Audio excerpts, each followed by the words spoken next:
content evergreen. Hey, it's Keith Keller, Melbourne, Australia. It's Wednesday at 10 a.m. I think. I'm having so much fun. I just forget what day it is.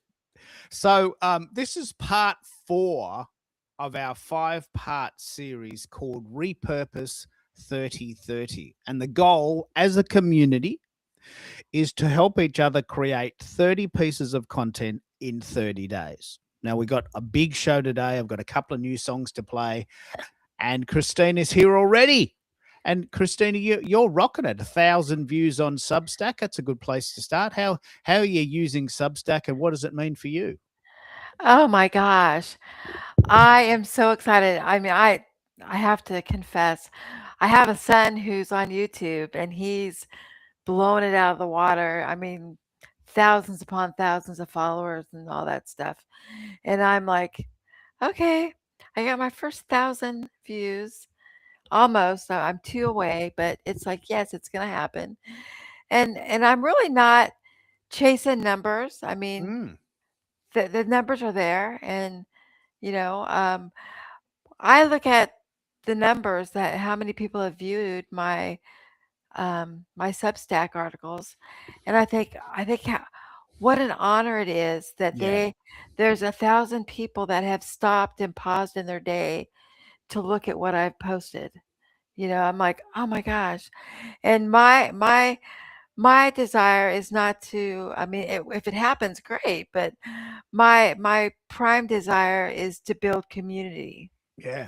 I And love what you're saying there, because Substack, I use Substack a lot. And if you want to follow me, it's keithkeller.au. This show is going live on Substack, LinkedIn, and YouTube simultaneously. I'm so excited about that. that's And awesome. and and the key is that we have a message, and we don't know who needs what we know. We don't know that. Absolutely. Like we've had our lives and we've done our thing and we've had our trials and our tribulations and we've solved them for ourselves. But there's some Maybe. power. There's some power in being able to share that journey for others that are maybe halfway down. Yes. Yes, it's an honor to have survived what we have in life, to be able to hopefully help someone else going through the same or similar situation or circumstance to not make some of the mistakes that we made. Yeah. It's a very important point, and this is why the community is so important to me. So, just to let you know, the show is, as I said, live on YouTube, LinkedIn, and Substack, and I'll share some stats here. So, we have a global community on Substack. 60% in the US, 8% in Australia, 7% in the UK. It's a draw. I'll Wow. come back to that in a minute. And 7% in Canada. So Canada and the UK are equal. And that was a soccer reference. UK drew with Ghana today. And we got to, what we're trying to do here with the Repurpose 3030 is we're trying to find ways to get the message out in the ways that suit you. You don't have to do everything. I personally don't like YouTube videos. I don't like YouTube. I personally don't like it. But I know that a lot of people love it, and you can watch the show there if you want to. You can.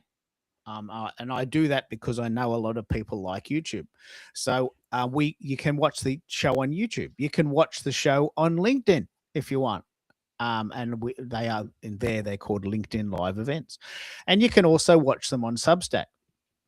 So why this is important, and I want to talk about this, is we talk a lot for creators about a funnel, because you might have a product or a message or a theme or a story, and it seems a bit of a shame to keep it to yourself. Maybe, I mean, if you're happy and content and you want to live in a cave, then good. But I want to tell the world. I want everyone to know, not out of spite, not out of ego, just because I know I've done some things that maybe could be beneficial to others. So why that's important in the context of what we call a marketing funnel is that you can, with LinkedIn, and this is very important, Christina, Okay, you thank can you. invite 1,000 people a week to your show. It's part of the free service that LinkedIn offers, 1,000 people. Right? Okay. Now, 100 of them will say, yeah, okay, I might come. I might. About 100. This is a very strong ratio. I've done this 100 times. So you'll invite 1,000 people. We'll talk about this a bit more in the show. 100 people will say, yeah, look, I might come if I'm doing nothing and there's nothing on TV and I don't have to wash my hair and I can't be, can't be doing anything else. Yeah, well, you're welcome to come. But 10 people actually come, right? 10 people, maximum 10. And this is what it looks like when they do. See, I've got a system. I invite 1,000 people, but in reality, only 10 people come. And so the reason I'm saying this is because the shows go a long time. And it takes people a bit of time to work out where we are in the world and what's going on. Hello, Joshua. Jump in if you want to speak. Joshua's got some cool shows too. I might get him in to talk about this. But if you invite 1,000 people and 10 people come, don't be despondent because that's the rule. That's the rule, 10 out of 1,000. So have you heard of a marketing funnel? Have you heard of that, Christina? Have you? Yes. You want to tell us a bit what because you've got several books out, haven't you? I have 2 Amazon bestsellers published last year, some collaborative projects, and I have one that's being published on July 2nd, The Voices of Transformation. And that is already internationally in a sweet spot. But yes. So, yeah. Well, tell us about that. You've got these books. How are you and the people that you've co-authored them with? What's your marketing story so far? The fact that you've written an Amazon bestseller is in itself a win. But how do you get people to buy it? Well, they go to Amazon or they buy my copies of the first book I was in, The Gifts of Pain, Volume 3. The person that put the book together and was the head of the project was Elina Fernandez, brilliant woman, amazing individual, and the 3 books that I've been in are her books. They're her projects. And she has an amazing system that she's developed, and she's just a brilliant person. And so through Amazon, the books that you buy are her books. So her name is on the book front and her bio's on the back. And so she receives the royalties off those books. So I can buy books from our printer that are my books for a discount, and they have my name on the front as the author and my bio on the back. So that's how I would make my money off that. And how do you let's have this discussion. You've got this product. Just say this is a common model. This is not unusual. Someone, a very genius type person would say, look, I'm just going to get together 20 people. Let's all write a chapter of a book. The book will be called X and it'll be about a certain topic. You write your story as it relates to that heading. Right. And then I get 20 chapters, a book. I'll print them, I'll pay for it, and I'll sell them, and I make money. Right. But you get to say, I've just been part of an Amazon bestseller. Right. And if you want, you can buy some books and sell them yourself. Right? It's a genius model. Right. So what with that in mind, how do you think you can use content to create an interest in your books as opposed to promoting their books? Well, I have to be honest with you. With my books, I've sold a few to family and friends that wanted to, support my mission, my project. But mainly, I use them kind of as business cards. Mm, mm. And like when I'm taking a Lyft or an Uber, I'll give it to the driver in addition to the tip or whatever. But and only if we've connected in the car, while they're driving me somewhere, we've connected and we have this, something going on. I'm like, oh, well, hey, I really would love your feedback on this, and all my information's in it. They can contact me. And so then when they give me their feedback, then I can post that Yeah. um, as a compliment on my book. But I feel, yeah, I've been really giving them away to people that need the What you're saying message. there actually is the most common scenario. This is a very, very important discussion to have. I might even play a special sound.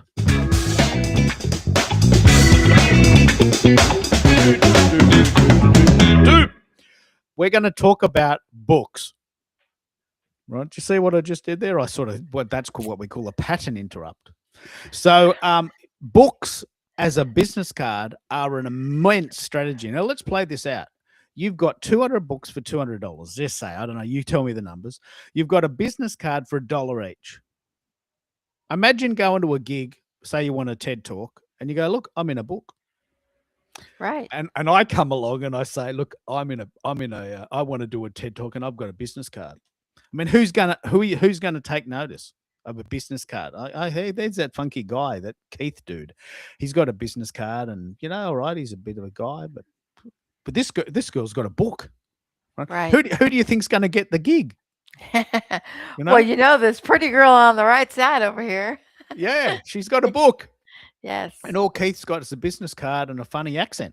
Like, I mean, maybe that'll get me the gig. But the point is that it's a very low cost solution, really. I mean, it might not make you money, but it hasn't cost you much money. Because, am I right? Right. It's about $1 each if you buy them in bulk. Not quite $1 each. I think I bought 300 books. Gosh, I don't even remember what I paid for them. I still have some in a box. But I mean, it wasn't like crazy. And then, yeah, I mean, I had some people, purchase them, so I've made some of my money back. But for the most part, it's like if I see someone and I feel like I carry them with me all the time, and I'm just, if I hear somebody talking and meet somebody that I feel like they need to read this, or maybe not even my story, one of the other stories in the book. Bingo. Yeah, because you're in part. I think there's 30 authors in this one, isn't there? Yes. Now, why this is important? We're talking about repurposing. Hi, Melissa. How you doing? Calling in from Canada. And Jason is calling in from Red Deer, Alberta. Mate, we're talking about the idea of a book as a strategy, and I'm wondering, have you ever thought of writing a book, or do you know friends of yours that have written a book? We're talking about repurposing in general here, so I'd love to hear your thoughts on that. Just give me a second, Keith. If that question is to me, I'll be free in a minute. Yeah, no worries. Okay, so now it's starting. We can have up to 10 people on this call, and they're coming in. So we've got 4. Americo, we're talking about books as a strategy for marketing your message. And I'm wondering, do you interview a lot of authors, and do you have much many stories to tell about people that have written books to get the word out? I do interview authors, definitely, and extremely value added strategy. Anyone who has written a book will tell you that you don't do it for the money, you do it for everything else. You do it for the love of sharing the message, but also but from a marketing perspective, it is another fabulous avenue that opens doors that perhaps other medium might not. And it's interesting that you have that as a question, because I was doing some research, and it kind of goes hand in hand with many of the books that are published, I was doing research, of course, around live streaming. And did you know, maybe not in the top 3 and in that order, but 3 of the top subjects that are discussed and live streamed are health, wealth, and relationships. And that kind of goes hand in hand with many of the books that are written. You got a lot of health gurus, you got a lot of wealth and finance gurus, and you got a lot of relationship gurus. So definitely there is a parallel universe where the two work well hand in hand. I love this discussion because what we're discussing today is repurposing your content. Now, I don't write books. I don't read books. So this is not for me. But, 25, I know this for sure because I've done a lot of research about this. 25% of people love to read as a preference. If you were given one choice, how do you take in new information in your life? 25% of people would gravitate towards reading first. 25%. And there's 8 billion people in the world. What is that? That's 2 billion potential readers, right? 2 billion. I could live off that if you made $1 each. I could live on that. Not quite a trillionaire, but I could pay my mortgage. 25% of people like to hear what you have to say, and that's why podcasting is so powerful.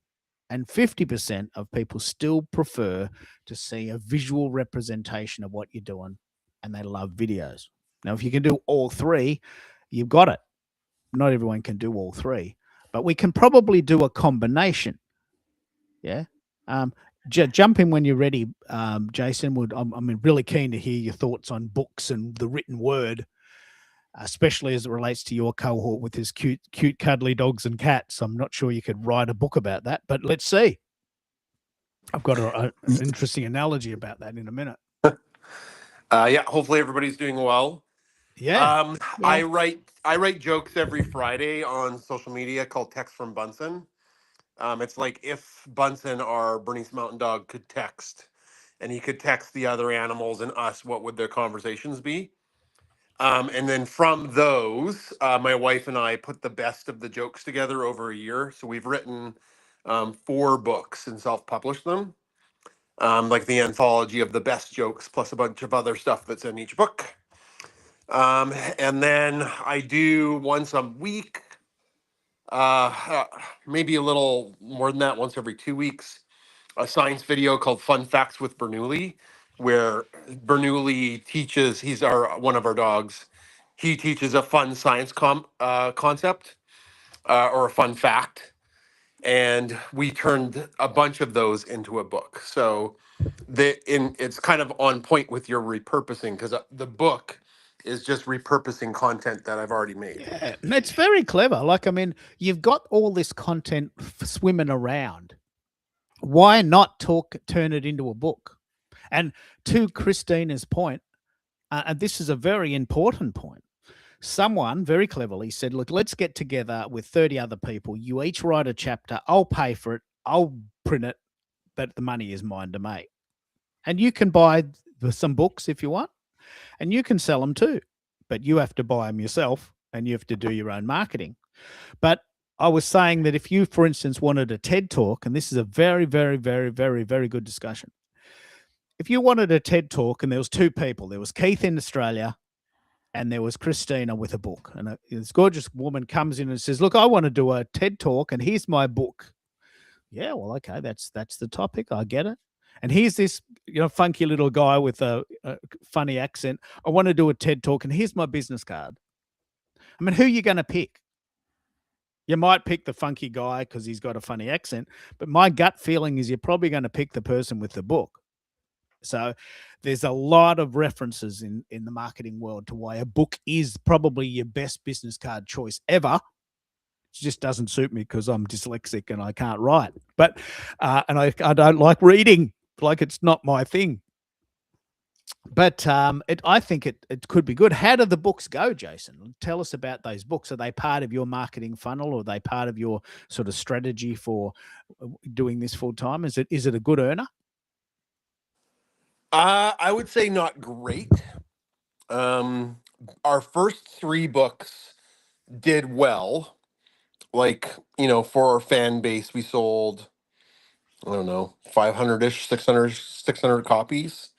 But the fourth book didn't do as well. So I think it's just too much of the same, like text from Bunsen jokes. Like once you've got a couple of them, maybe you don't need another one. So we're not looking to do a fifth book this summer because we, as teachers, we take a couple weeks in the summer to get one of the books together. Yeah. So, but we did a ebook, which is nice because there's no the cost to print it is zero, right? You're just, you still have to put in the work to make the book go, but there's no overhead. And then on 3 of the books, we did an audio book, which was a lot of fun, but a ton of work for that. That didn't pan out so good. But the people who got it loved it. Yeah, but it wasn't really profitable or worth the investment of time. No, not at all. These are very, very, very important discussions to have. Not everyone knows this, but not everyone knows the value of this stuff. And I'd really like to hear, America, what you do when you interview authors. Do they talk about the pain points associated with writing the book? Have they commented that it's a good repurposing strategy? That is a great question, but I'll be honest and transparent. I try not to make my interviews all sound the same, so I stay away from asking questions around the writing. We'll dance around it. We'll ask maybe one question, and then we won't dig too deep into it. I'm more interested in the story than the actual experience writing it. Okay. No, actually, this is a very important point, and I might bring Billy in on this. Billy's listening in.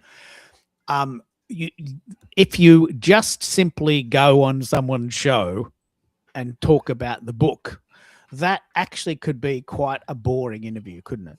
Like it wouldn't really be a very useful interview. It just sounds like an ad, doesn't it? Yes, it could hurt your sales. It could help and it could hinder you, right?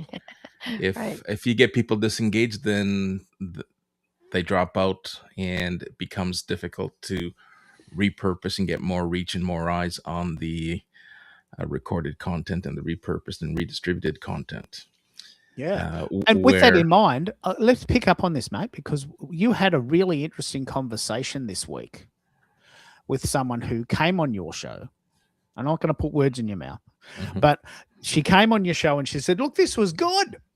Can you do all this backstory work of editing it and making a blog post about it and rah, rah, rah, rah, rah." And, it's very, very important that this is a two-way flow. Like you interviewed her as a favor to her. And now she wants to do all this backstory work. I'm not putting words in your mouth, but can you just pick up on this story as a host, what it feels like when you interview people and they just push you a bit hard? Yeah. Well, I wouldn't say hard, but people who fail to recognize the opportunity, they show up, they talk, and they leave, and you never hear from them again. Not even a thank you, not even a sentiment of any kind. They just ride into the sunset. Those who recognize the opportunity will lean into it and ask, "Hey, this was a great conversation. We had great engagement, great participation. Can we perhaps add some backlinks to my website or my whatever offer I have?" It's like, absolutely. That's part of my paid service. Like, I'm interviewing you because you're helping me and we're paying each other in time. But we will market the message and give it more reach and more visibility, and I'll put some money into boosting it on YouTube so that we get the optimal amount of views, and we'll link it to your website and we'll link it to your offer. But that I need to be paid for. That's part of one of the reasons why I do what I do. I don't just host live stream shows for the fun of it. I'm not retired like my friend here in Melbourne, Australia. Yeah. Look, I love this discussion because this is part 4 of a 5-part series. And what a lot of people do, and we've only got limited time, is a lot of people just hone in on one channel and get very good at it. There's value in that. Eddie Van Halen was arguably the very best guitarist in the world ever. I don't think he was a very good singer, right? I don't think he can play drums. But he was very, very, very, very good at guitar. I get that. But I'm not sure that translates to the marketing world, because what about all those people that want to listen to drummers, or people that don't like guitar? You know, they want to hear the song, the singing, right? So if you use that analogy, blogging, making videos, making audios, and these associated things are what we're talking about today, from the point of view that we want to make 30 pieces of content in 30 days. That's what that stands for, 30-30. What's your recommendations for that, Jason? If you have limited time and people are listening thinking, look, I do want to do this, but I can't do everything. What is a good strategies that's worked for you?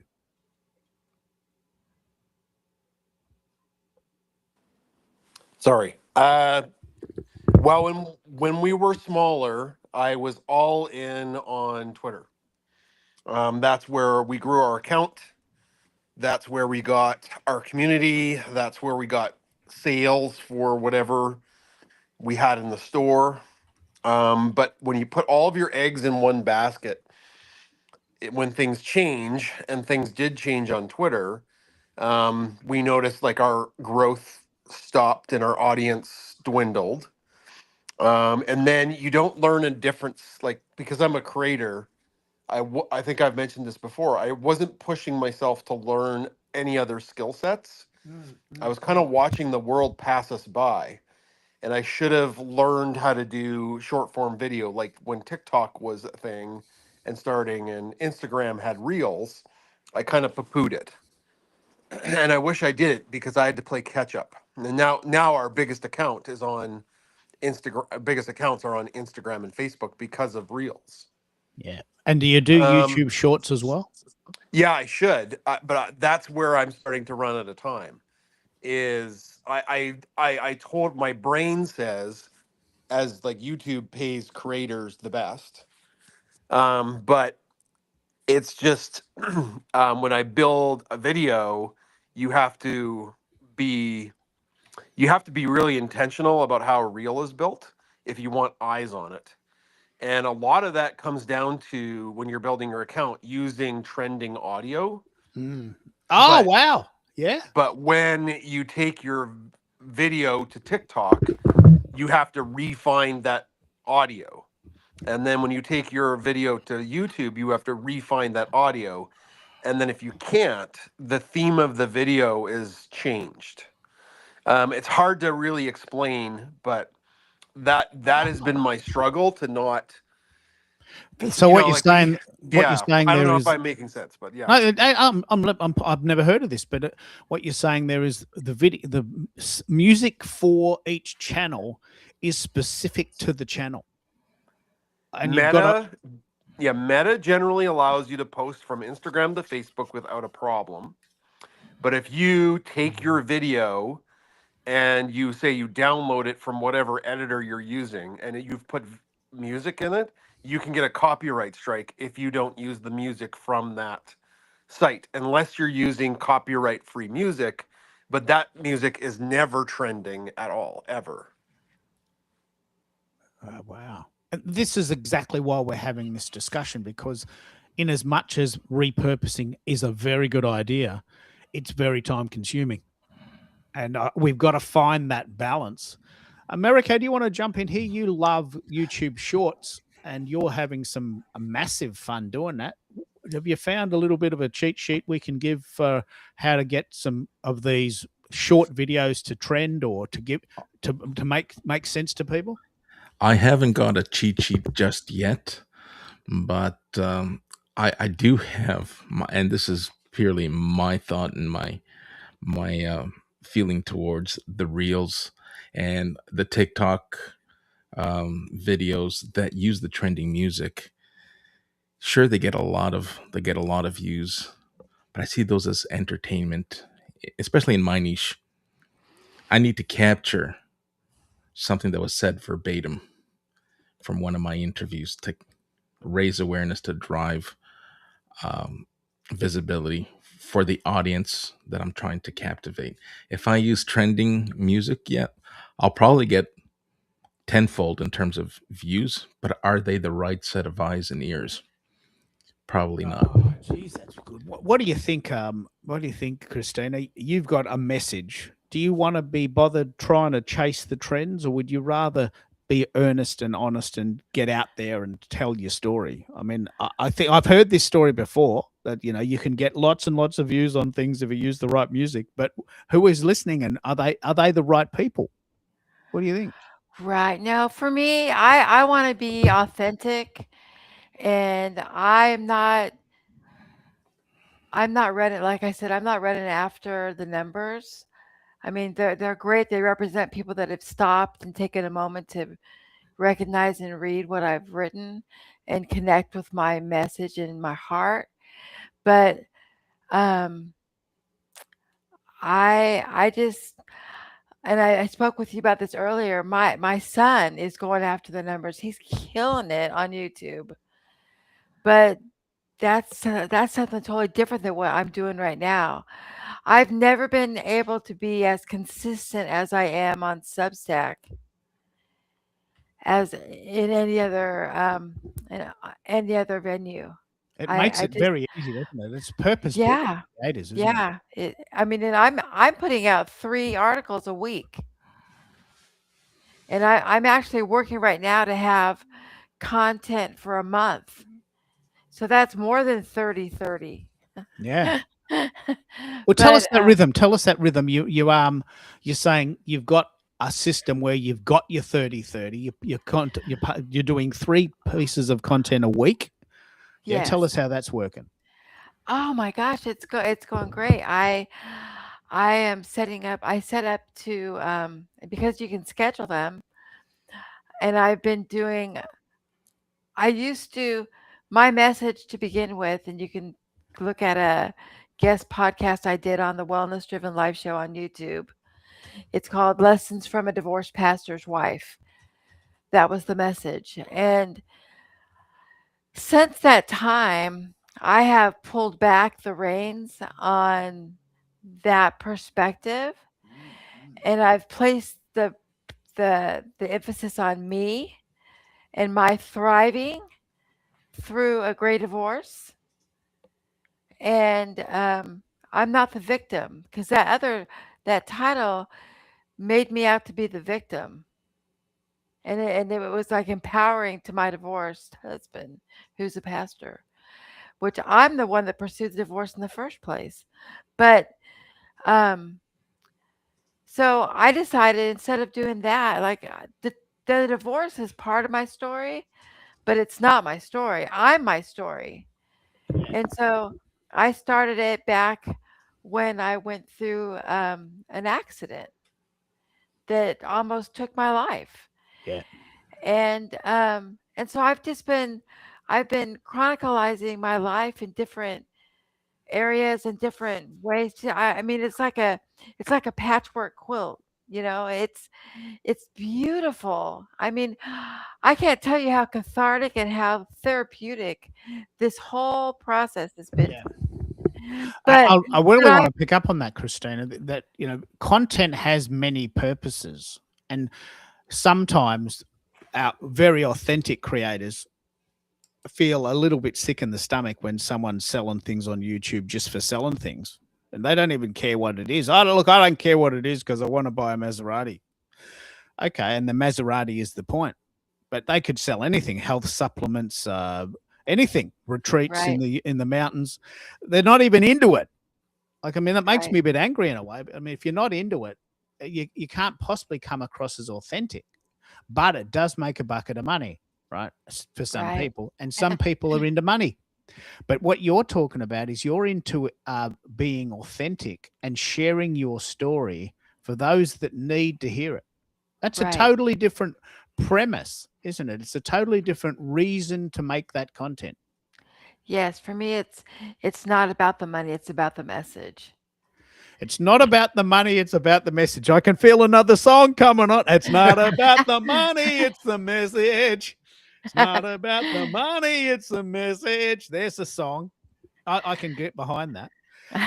What do you think, America? Are we onto something there? It's not about the money, it's the message, isn't it? Oh, absolutely. Listen, there's a market and a home for pretty much any form of content. But if we're just throwing spaghetti at a wall to see what sticks, that's a strategy that has proven to fail time and time again. Yes. Right? Find your lane, stay in it. We hear LinkedIn kind of kicked off 2026 with that. Find a lane and stay in it. But the same thing happens with content. I can't go to all the social media platforms and expect my message to resonate. However, I can take parts of that message and turn them into short, maybe not viral clips, but turn them into short clips and meet some of those people on Right. TikTok.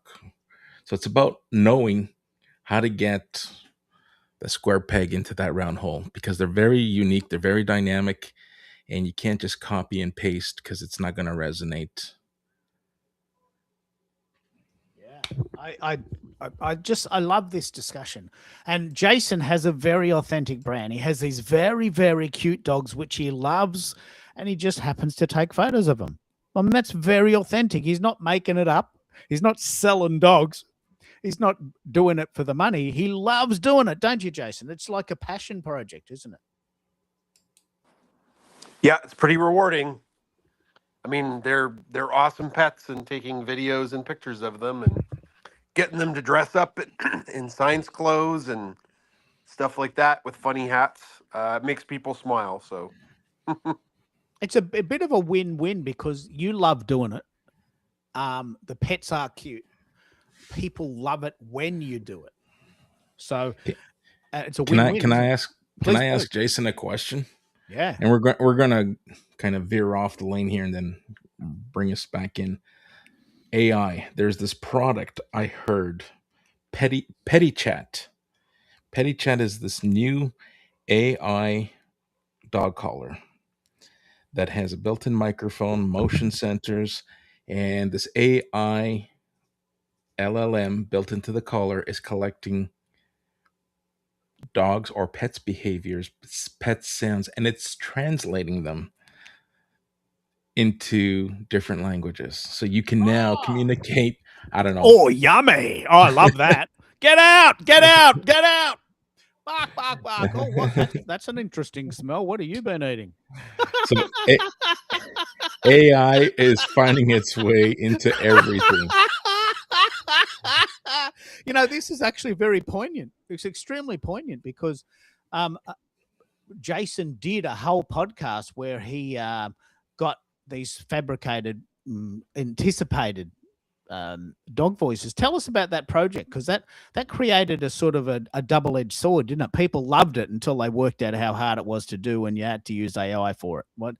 Tell us that story. You did a podcast with the dog speaking, didn't you? well, yeah, that was when the AI prompt to video exploded. I was using Google Flow, and it was like a little whatever, however long seconds it was, 15-second video of our dog having a conversation with a cat, our cat, and they would just be having, like, it would be a, if you had a podcast, one of those video podcasts, but it was a dog and a cat talking about dog and cat problems, and it had like a very positive response because people thought it was super cute and funny. But as much of it had a positive response, there was a lot of our fans that were super disappointed that we were using generative AI. And I initially was like, whatever. I mean, we're getting, 500,000 views sometimes per video.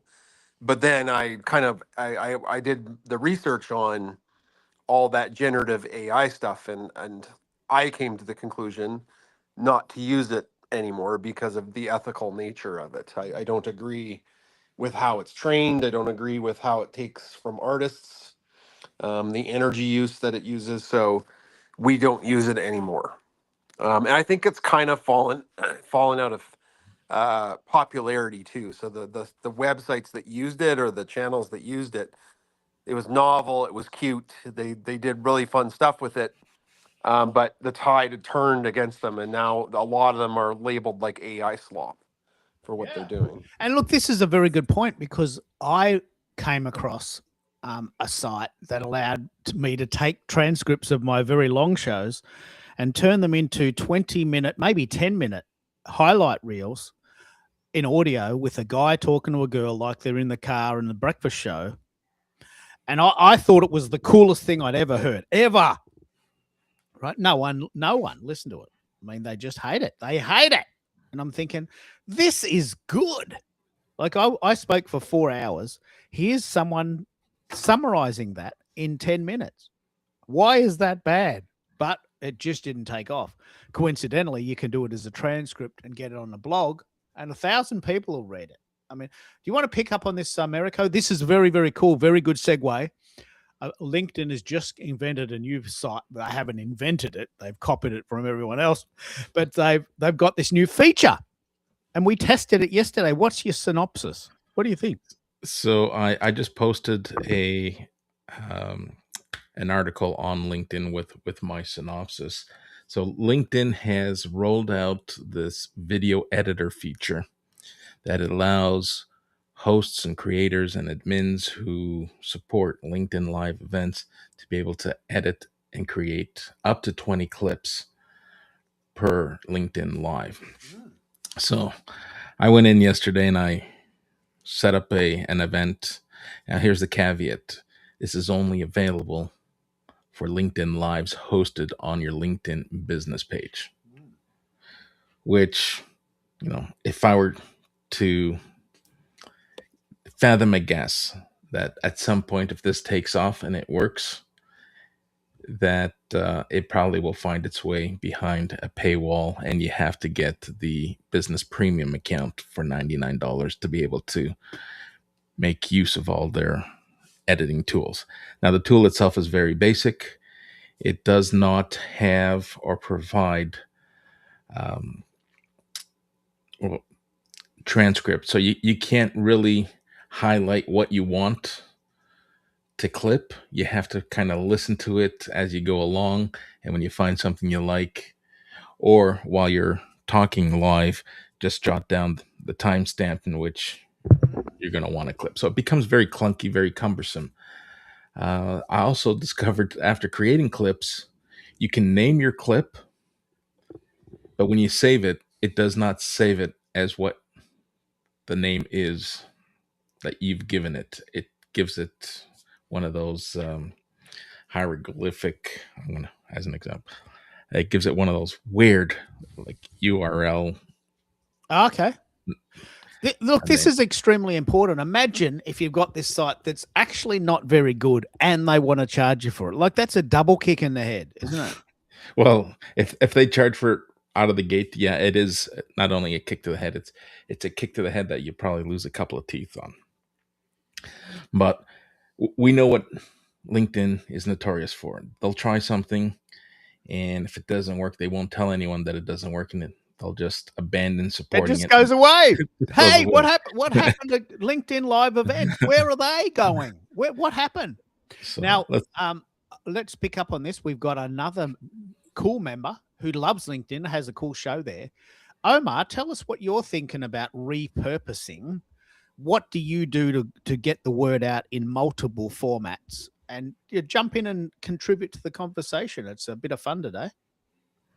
Yeah, absolutely. Thank you so much for having me again on the show, and thank you to the wonderful guests and the audience here on stage. And so I guess the question again, how do I repurpose everything that I do and repost them? Is that right? Yeah. How do you do it? Yeah. Let's share the wisdom with everyone on the call. I'm on, to be honest, I'm on break right now. So what I usually do is I just take clips from the major scenes of the major. So I do a quiz show like the Zoom party, and like there's a cliffhanger coming in. I take a 40-second clip from that and then repost it as a short. I get a couple hundred, 800 or so. Yeah, something like that. So, like for example, oh, he's about to answer. I stop it there. I clip it there, and then notice. Then, yeah. So, and then we put the full show later on. So, yeah, that kind of thing. So, we just did a Father's Day special 2 weeks ago, and so yeah, it was amazing, amazing. And what do you use to do the clips? There's a software called VEED.io, VD.io. I'm not sure if you heard of Video, that. yes. That's Yeah, it. video. Yeah, I talked to you about that before. Yeah, I use that one. Or what else do I use? That has a good one to create the clips in it. And they just regenerate them. Or also Restream and StreamYard also. So we actually tape the show as Yeah. Restream. It gives you those clips there. Yeah, and so they gave me 800 views on that one. So not that much, but it's pretty good. I got to monetize my channel on. Yeah, that's awesome. So it's so fun. Approaching almost 100 episodes for both of them. So So it's it's video.com. Is that how you spell it? yeah, EED.io. Exactly. It's a good one. I think you pay like $55 a month, and then you can get all the Oh, features, and it's Veed.io. different stuff. Okay, I get it. Yeah, Veed. exactly.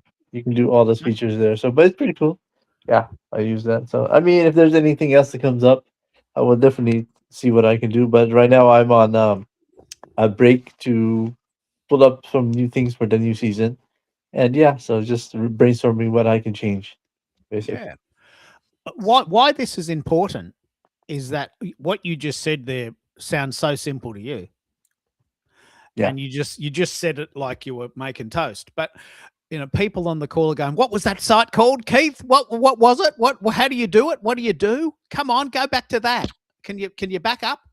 Can you please rewind?" So the site is called Video, VEED.io. I have heard of this, but I haven't used it. And the question we're asking is, what's your favorite software? What's your favorite software that you use to promote, to do your repurposing? And let's start there with everyone else. What do you use, Jason? How do you do it?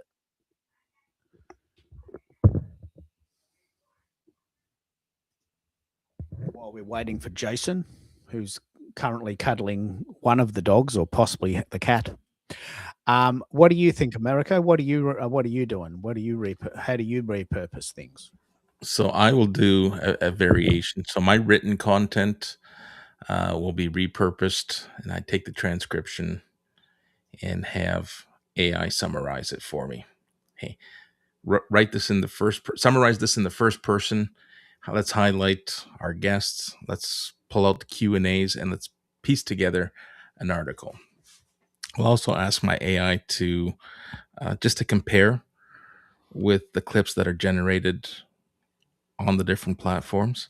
I'll ask the AI agent that I'm using to parse through the transcript and pick out some notable clips along with the timestamps. And it'll give me unique clips that the other tools leave out. And that finds its way into my written content as well as my shorts. The shorts I'll create, whether it's CapCut, YouTube's native platform. I also use an app called Publer. And Publer allows us, so I can take my YouTube's or an Instagram reel, and it'll remove the watermarks and just give you the video so that you can repurpose it without the watermarks. Publer.com. I haven't heard of this. What does it do? Tell us a bit more about this. So Publer is, let me pull it up here. Publer. I found Publer. Yeah. Yeah. .com. I've never heard of this. This is great. We're learning things. I want to also say something if you don't mind, because America, I watched some of your clips. Yeah, I know YouTube. You can create these shorts or kind of short clips and make them AI generated, and I think some of those are interesting. I've seen some of yours. What do you think about using those? And I've tried using some of them to try to generate more views. In your opinion? So, in my opinion, it has a place and a purpose. And what if you go to my YouTube channel, I'm still testing, and I will test those videos across multiple platforms to see how they respond. funny enough, and we shouldn't be surprised because I consider TikTok an entertainment platform. Those same videos generated on YouTube do extremely well on TikTok. Instagram, it's hit and miss. Now I generate those AI videos intentionally. So despite what my opinion is of the videos, you can tell they're AI, you know they're AI, but there's an audience for that. There's people who consume that. And if I can get someone to stop on their tracks and visit some of the other content, some of the other videos that are on there, that's the intent. Okay, perfect. But do you like what it's doing or how it's creating them? I mean, for me, I did a couple. They're okay. And what do you? I mean, I guess we need to get other people. We're just. Now, Oh, I'll answer the questions. If you're just using their templates, yeah. it could look very mechanical, very transactional, very Mm, right. um, but you have the ability to tailor the script. If you embed a Yeah. prompt, it will generate something that is more suiting, more fitting, and more in perhaps not your brand voice, but in your brand tone. I'm gonna definitely try to do something. See if I can get more like that kind of thing. So definitely appreciate you. Thank you. Let's pick up on the purpose of these videos. The purpose of these videos is a marketing funnel, what's actually called tofu, top of the funnel. All right. Tofu. I love tofu. I'm a vegetarian. So I eat tofu like 3 times a week. But tofu, top of the funnel, is designed to awareness. Okay, there's that Keith dude again. He's got that funny accent.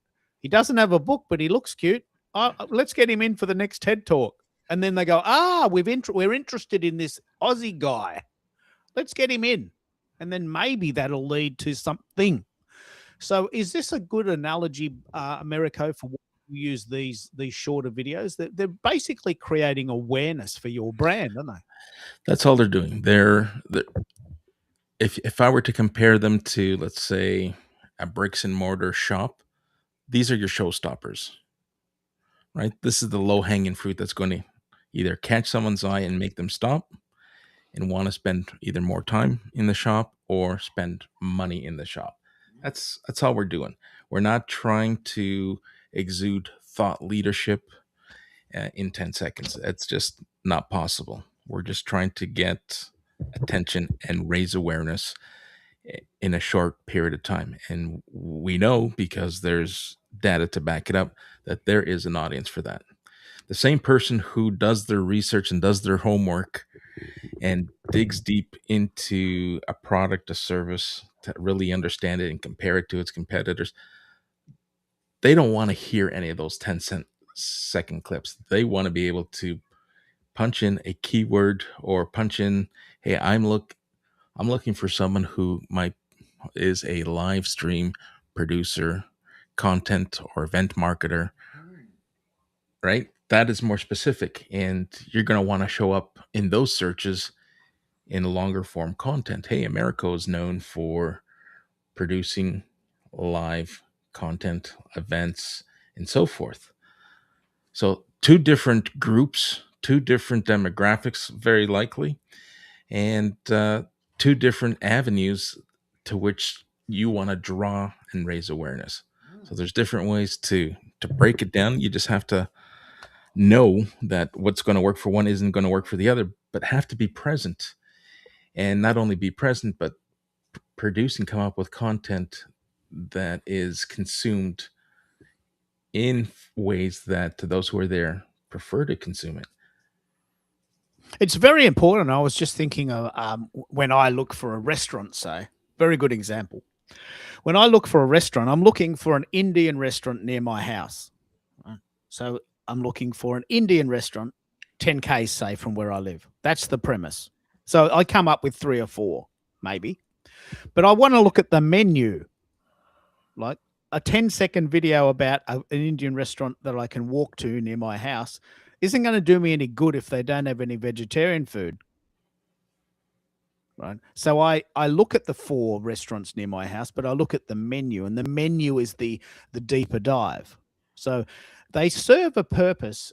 As you may have heard me say before, I find them very annoying. But the point is that they create awareness, the top of the funnel, the tofu. And they create awareness. Then what you've got to do is get, okay, you've got my attention now. Have you got a menu I can look at? Are you any good at this? Come on, you know, I mean, are you any good at this? And now so you've got, can I book a table for Saturday night, 7:30? Bingo. So let's pause there. Take the 10-second clip. You've raised the awareness. You link it back to the full replay. And if you have your backlinks on your YouTube page, people can go to your website, people can go to your offers, they can go to your school community, wherever it is that you're linking people to. So yes, that 10 seconds can draw someone's awareness, have them pause, stop in their tracks, listen to the replay, or jump into the links that you're providing, all from that 10-second clip. So basically, it's a form of clickbait. You could call it that. You can call it that, yeah. That's not a bad idea. Yeah, I mean, And that's not a dirty word. I mean, that's No. not a dirty word. no, Clickbait is not a dirty word. Clickbait is not a dirty word. Only Aussies will know what that actually means. It's a dirty word if you're using it, and I'm gonna use Omar's reference. If you use it as a cliffhanger, where you hook someone in, you rehook, and you've piqued their curiosity, you've raised awareness, but you've done nothing else but that, and then your call to action is type in hook, and I will send you the rest of the message. Then you kind of leave someone hanging there. Yeah. That's very important. Let's throw to Omar on this. The cliffhanger is a very good analogy here. He's got a series of shows which he wants people to watch. And there's a new one coming up. And so he plays a teaser from the last show to get you interested in watching the next one. Is that sort of a good analogy, Omar? Oh, yeah, absolutely. We'll pick up on that. How do you do your cliffhangers? Let's pick up on how we can do them too. So yeah, I mean, pick up the clips that are like a cliffhanger. Like I said, that's the guy's about to answer. Like for example, the last episode he was gonna wager. So my show, for those of you who have never seen it or heard of it, Zoom Party. It's like a quiz show. And so there's a portion you wager an amount. So the guy was about to say 200,000. He said, so I clipped it at that part, and so people were like interested. So how much did you wager? 200,000. And so you can use that to put it in on the other video as a trailer for the next series. That's what that's what I'm thinking. Yeah, that kind of thing. And so that got a lot of views in terms of 200,000, which he didn't even have that many points. And so people were like, what? Yeah. But unto themselves, and this is a really good point, and we can have this discussion. It's probably quite a toxic comment. Unto themselves, a short 10-second video that goes viral, other than the ego and the dopamine you get personally, doesn't actually do very much, unless someone's found a way to pay you for those. Can you pick up on this? Right. Can you pick up on this, Jason? Do you get paid for because some of your videos have had 1 million views? Do you get paid for that? On Facebook, we do. Yeah. So we're part of the creator program on Facebook. We're Canadian, so TikTok doesn't pay us. I haven't worked hard enough at YouTube to hit the threshold to get monetized. We would probably be doing our shorts. I think you have to hit like 2 or 3 million views. There's a huge metric you have to hit to get monetized through YouTube Shorts. Okay. I could have changed. Don't quote me on that. In total or per video? No, like within a month, you have to get a certain amount of views to hit that on YouTube. I don't know. It's kind of a black box how Facebook pays. Generally speaking, videos do well, do better than photos, and they do better than like text. Um, a 10-second video probably wouldn't pay as good as like a minute. But if your 10-second Now I can't video hear had anybody. millions That's of weird. views, if your 10-second video had millions of views, you could get, a couple $100 for that video. So you don't get rich on Facebook unless you have an account that every video you're posting, hits like 500,000 to 1 million views. Then you do quite well if you're doing one of those a day or a couple of those a day. Wow. Is that possibly is what Christina's son is doing? Have you worked out his strategy yet, Christina, or are we giving away the farm? He probably hasn't given away the secret yet, has he? No, he hasn't. He doesn't give away his secret, but he doesn't, but he does, because you have to put the work in. It's not like a get rich quick thing. You have to be consistent. You have to invest time in research, and you have to, find your product or your service or your whatever you're going to sell. But he's learned, and he's had his own mentors and people that he's learned from and is still learning from. And he he's like, and he propagates making the wrong choices and making mistakes, because that's how you learn. That's how you grow in business. You do something wrong and then you figure out the right way. And it's a great idea, because you do learn a lot, and we've got quite a few people listening on the 3 channels: Substack, YouTube, and LinkedIn. If you want any questions answered, please put those in the comments. And if you'd like to come up on stage, we actually have room for 8 people. Just DM me either on Substack or LinkedIn, and I'll send you the link, and you can come and join us, because we're having so much fun. We're just having so much fun. So please add your comments in the box there, and I'll add them to you. I can't do that on Substack, unfortunately. It's a bit of a clunky system, but I do have a lot of people listening on Substack as well. Hello, Jim. Hello, Ashley. Hello, Billy. We've got quite a few people listening in there too. So it's a thumping thing.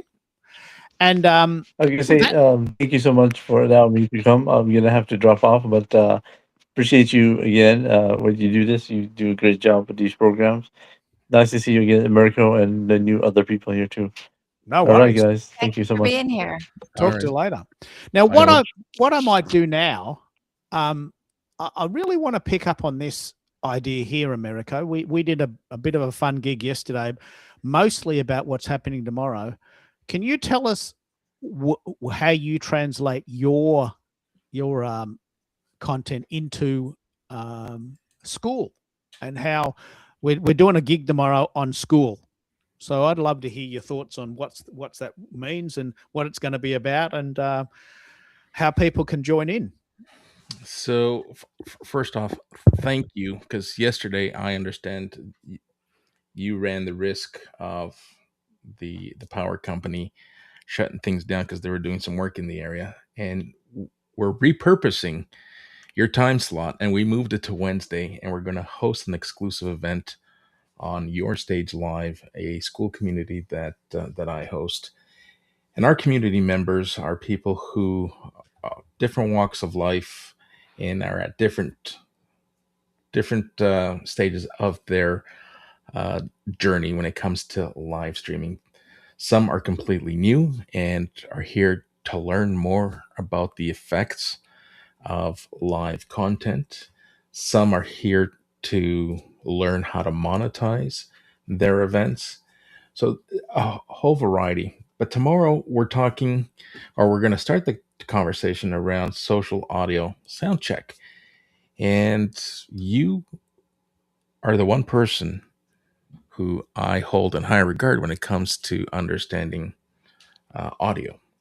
So we're going to have an open Q&A for anyone who is participating, joining us, and we're going to talk about the effects of sounding good. but not only sounding expensive, but being able to sound good with what you have or at a relatively modest to low price. I'm not spending thousands of dollars, and I'm not going to advocate for any of my community members to front load their investment with, a $700-800 mic when they're uncertain of whether or not this is something that they want to build. But there are those who, all right, I want to start, but I don't want to go too far deep into debt to sound good. Where do we start? And you and I are in that 100, maybe $100 to $150 range in terms of mics. And that's a great entry point. We're going to talk about audio, but we're also probably going to morph into, as we normally do, whatever the community wants to talk about. Yeah. Whatever attendees want to talk about. Because at the end of the day, this is a community, and we want to be able to answer the needs of our community members. It's not a lecture, is it? It's no, it's not a lecture. It's very much a story within the context of what we need to know. And I might throw to Christina on this because, and I want to pick up on this specifically. Christina is Yes. using a headset, and it sounds fantastic. Now, Woohoo! why that's important is that Christina has written a book or been part of several books, and she will get interviewed about this.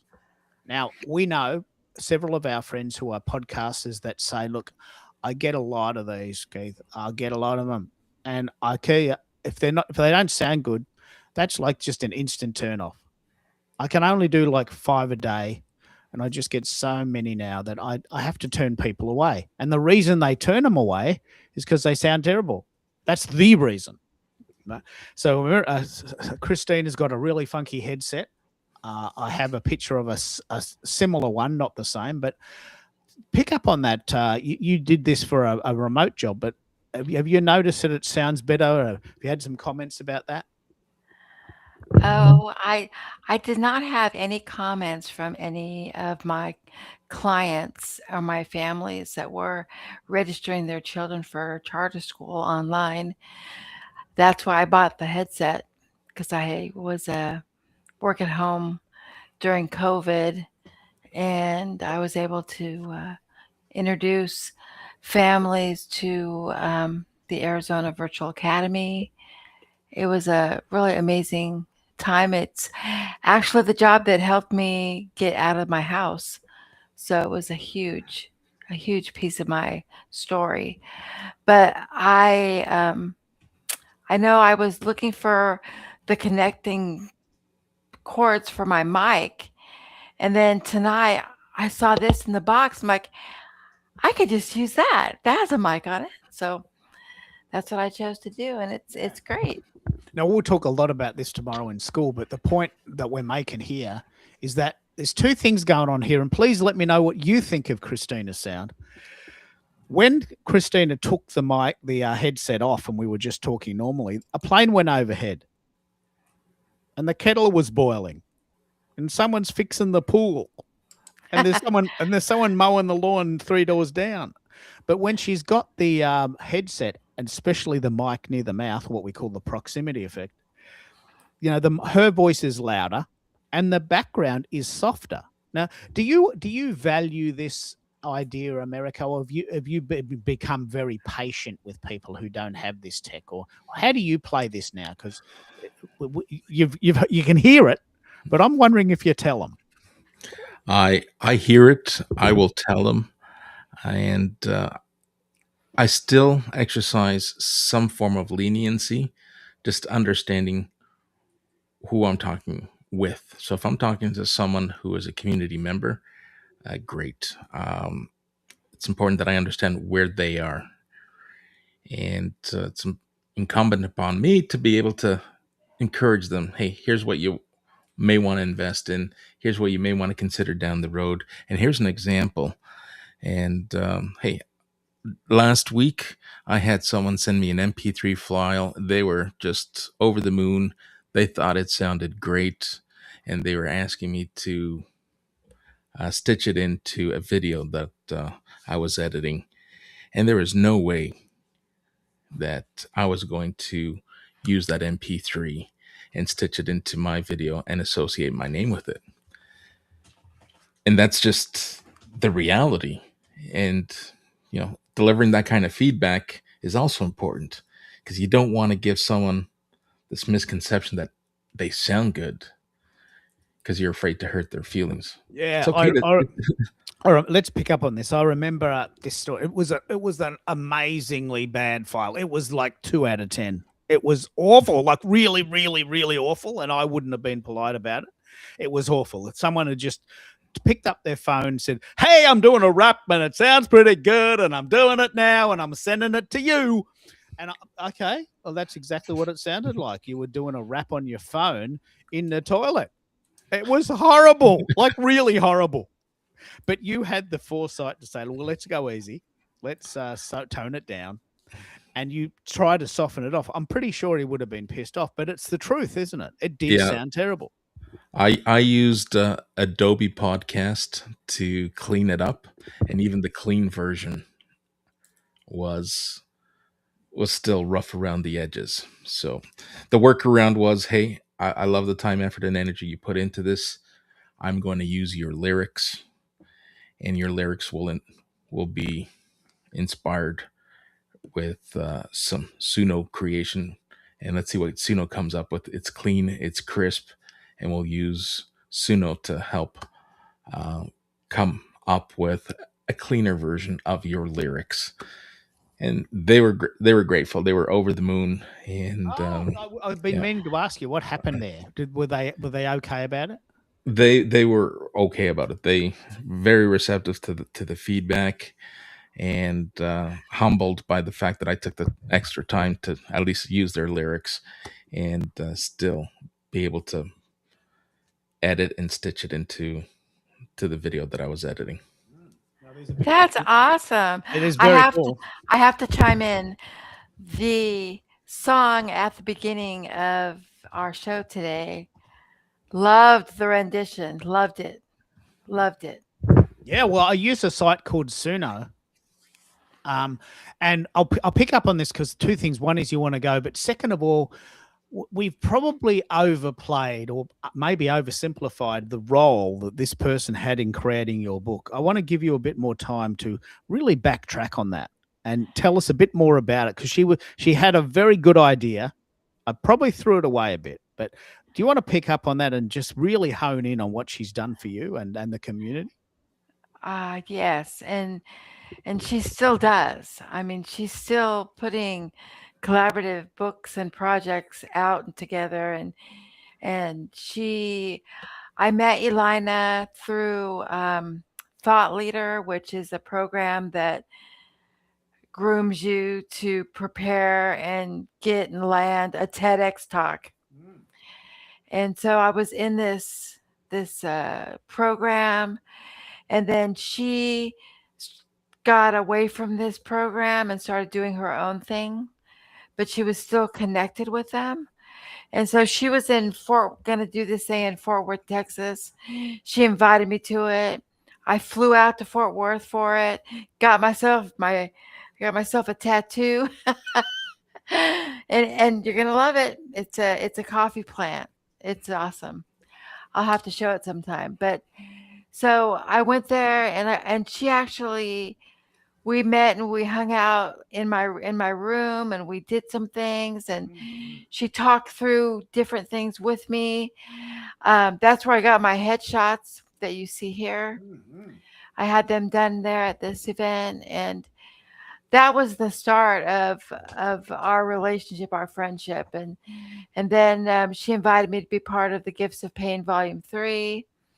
I did that. And that was a small fee for that. And then, but with that small fee, I mean, she did so much for us. She she has a system, and I just love it. It's just brilliant. Kind of like a template that you follow. And then she put together the publicity stuff to get the word out on Amazon. On And now it's a bestseller, isn't it? yeah, it's an international bestseller. So you should be able to get that badge and put it on your website. You are part of an internationally recognized Amazon bestseller book. And that's Yeah. hey, oh, there's a sound for that. Hey, we love you. Hey, Amazon best-selling author right here on KKFM. You've done that. Yes, 2 of them. Yeah, it's amazing. But I'm just very thankful that she kind of gave me my start.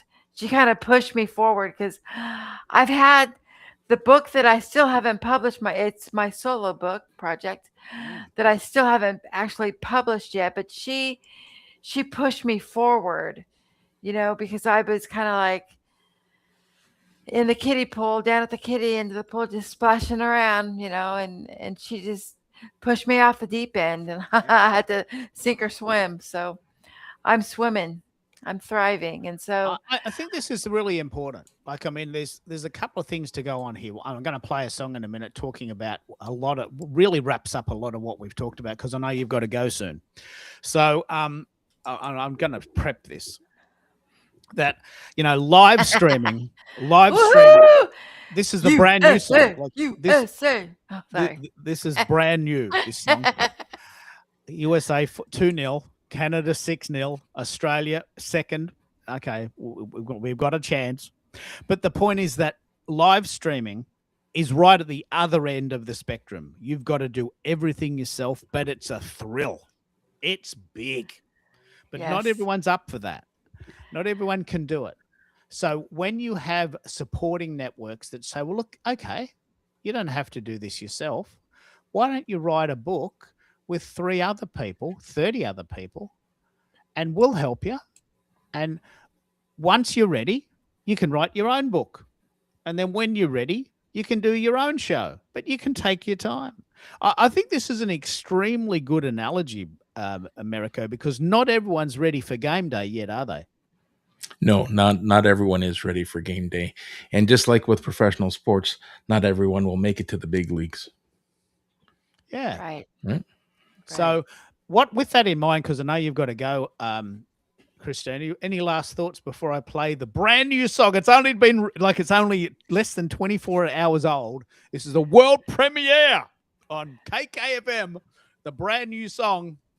Have you got any thoughts about what we've talked about today? Any highlights of what you've learned today that we can share?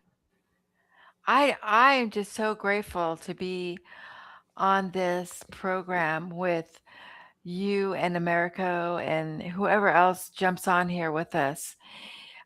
You both are big supports for me, and I really appreciate the time and efforts that you offer me and whoever else is out here. And the wisdom and the skill that you bring to the table is amazing. I'm very honored to be in your space.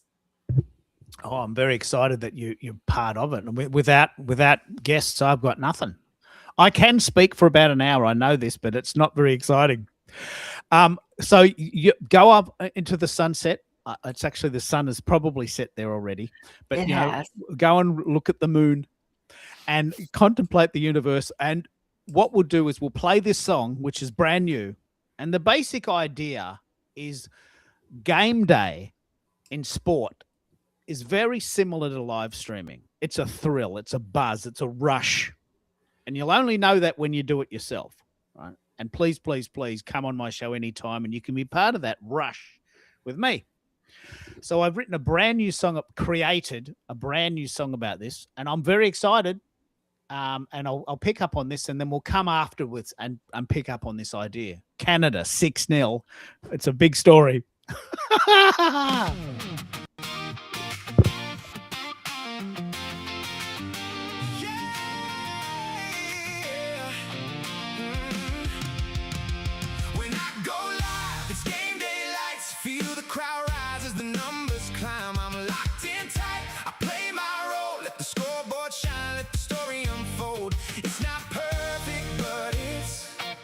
A natural high, so I hit live tonight. I've been putting in the reps, late nights on the edit, scripting every beat so the moment feels magnetic. But when I hit go live, that's when practice ends. It's the rush of the crowd, it's the pressure again. Views start ticking like the clock on the wall. Comments like the crowd noise rising in the hall. Shares move fast like a breakaway play. Every stat on the screen is the score of the day. And the algorithm's watching like a ref on the line, making quiet little calls that can change my climb. But I stay locked in, yeah, I stay on my grind, cause consistency wins every time. When I go live, it's game day lights. Feel the crowd rise as the numbers climb. I'm locked in tight, I play my role. Let the scoreboard shine, let the story unfold. It's not perfect, but it's a natural high. So I gear up, stand tall, hit live tonight. Got my team in the back, brain content analytics, different roles on the field, but the mission's still the quickest one. Viral hits just a highlight reel, but the season's won by the ones who stay real. Trends shift fast like the weather on the pitch. Competitors move platforms, flip the switch, but I study every loss, every quiet post. Come back stronger, ready to coast, cause the game keeps changing, but I don't break. I adjust, reset, learn from every mistake. This is discipline, rhythm, strategy, grit, and I'm built for the long run. I don't quit. When I go live, it's game day lights. Feel the crowd rise as the numbers climb. I'm locked in tight, I play my role. Let the scoreboard shine, let the story unfold. It's not perfect, but it's a natural high. So I gear up, stand tall, hit live tonight.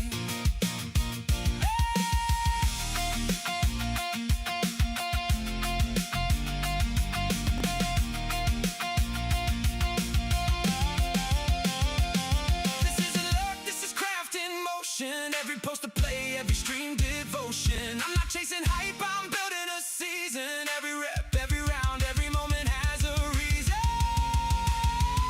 When I go live, it's game day lights. Feel the crowd rise as the numbers climb. I'm locked in tight, I play my role. Let the scoreboard shine, let the story unfold. It's not perfect, but it's a natural high. So I gear up, stand tall, hit live tonight.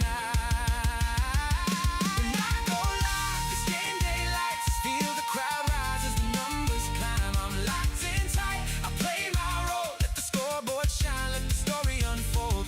It's not perfect, but it's a natural high. So I gear up, stand tall, hit live tonight.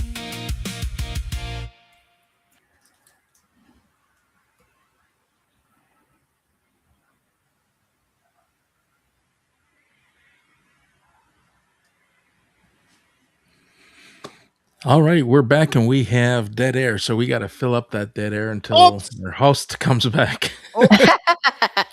Oops. Sorry, I had myself on mute. But what we've done there, mate, is it's not perfect, but it's a natural high. So I'll gear up, stand tall, and go live tonight. Like that could be a theme song for a series, couldn't it? Yeah, absolutely. It's Oh my gosh. I love playing with those apps, Suno, and I know that people have differing opinions, but if we're putting in our ideas and our prompting, I don't think there's anything wrong with coming up with jingles that we can use to build around our content. We're not mass distributing. Brilliant. Yeah, we're not mass distributing it. And if you want, you can buy a licensed version and be able to redistribute it. But we're using it for personal consumption, and I enjoy it. Well, the thing I love about it is that it's repurposing 101. Really, I mean, I've got this concept which I want to talk. I want to tell this exact story. Merico had said to me about a week ago, "How's your team going? Canada 6-0. How you doing? We're number one. What are you doing?" Right? He didn't say that. I mean, I just made that up. But 6-0 against Qatar, pretty good result. Tick. How's Australia going? 2-0 against Turkey. Tick. Next one's next week. Come on, let's go.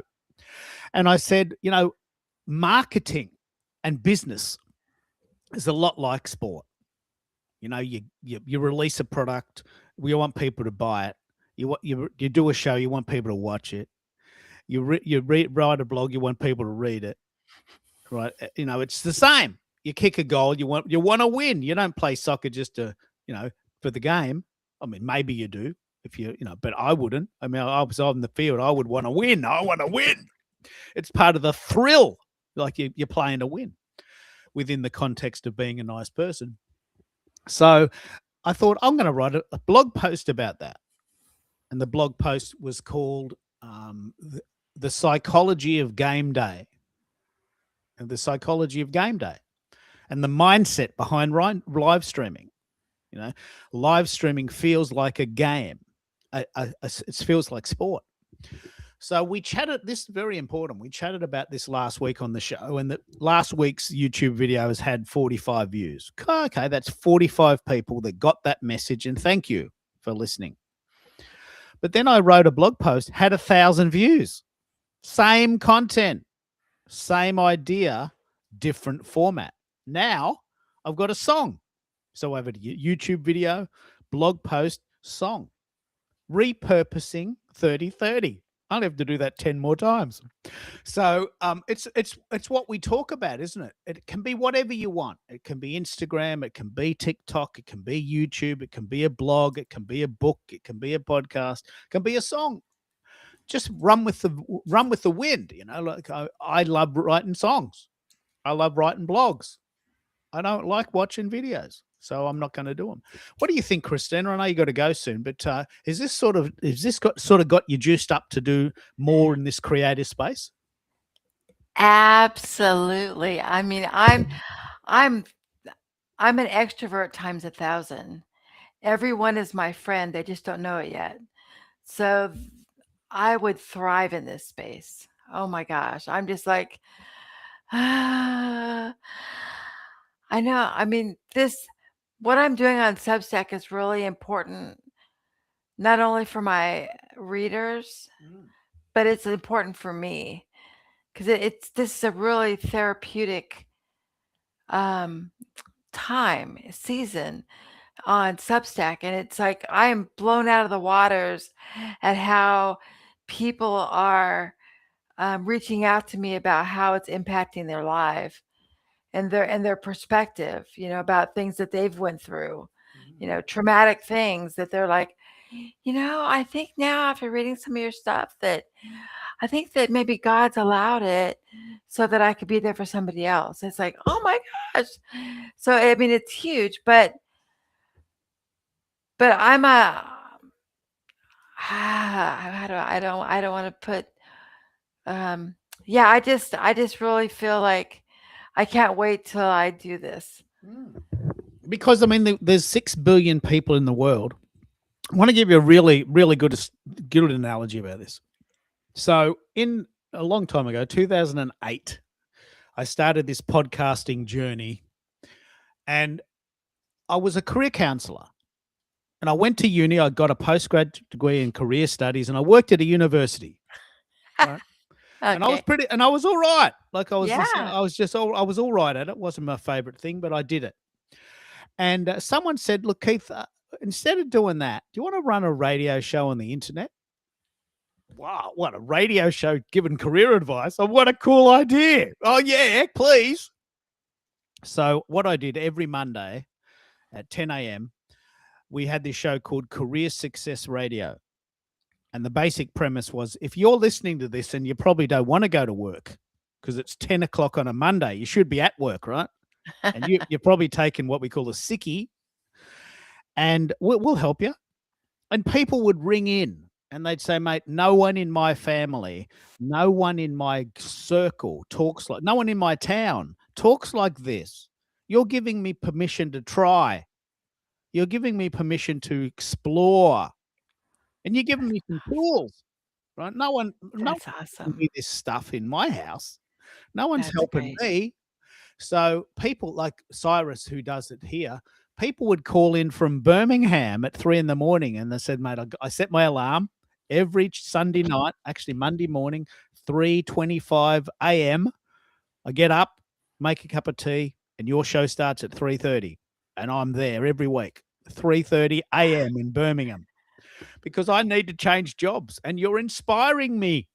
And I thought, wow, this is the thing. I did it with someone else. We did a sort of a tag team. And I thought, this is a format. There's people around the world that need what I just learned. I'd spent a year learning this really complex career theory, and I wanted to share it. And I thought it seems a pity just sharing it on the train or, with 3 people in the city. And look, what happened, true story, I got so much bullshit. Like I had people sit me down and said, Keith, what are you doing? You've got to come into the city, suit up, sit in a room, one-on-one people. Come on, this is what we do. I said, well, it's what you do. And Melissa, if she's listening in from Canada, used to call into the show all the time. And people would say, mate, you know the deal. Go to the city, stand outside the busiest train station and hand out pamphlets. Come on. I mean, that was done in like about the 84. I haven't done that for 20 years. No way. Oh, it works. It works. Just look for the person with the longest face on a Monday morning and give them a pamphlet and say, look, I offer career counseling. I know you hate your job. Call me. That is just so 80s. And I got a lot of bullshit about like really angry people talking to me saying, mate, why don't you just stop what you're doing and come into the city? Because, people want to talk to you. And I did. And I remember once I did this show, 1,800 people downloaded it overnight. 1,800 people. Right? And I went into the city and I did this gig and there was 9 people in the room. And I'm thinking, it took me an hour to get into the city. I spoke for an hour with a group of other people. And then I came home. It took 3 hours out of my day and 9 people saw it. And I did a show that week and 1,800 people saw it. And there's just no comparison. There we go. There's the sirens. There's the noise. Who is it? Someone's speeding. No, it was a fire truck. But do you resonate with that, Americo? This idea of the organic world versus the online world? There's so much potential here for us. There's potential in just the reach. Like you touched on it. We're on opposite ends of the globe, and we're having an effective conversation. We're meeting new people. We're introducing each other to new people.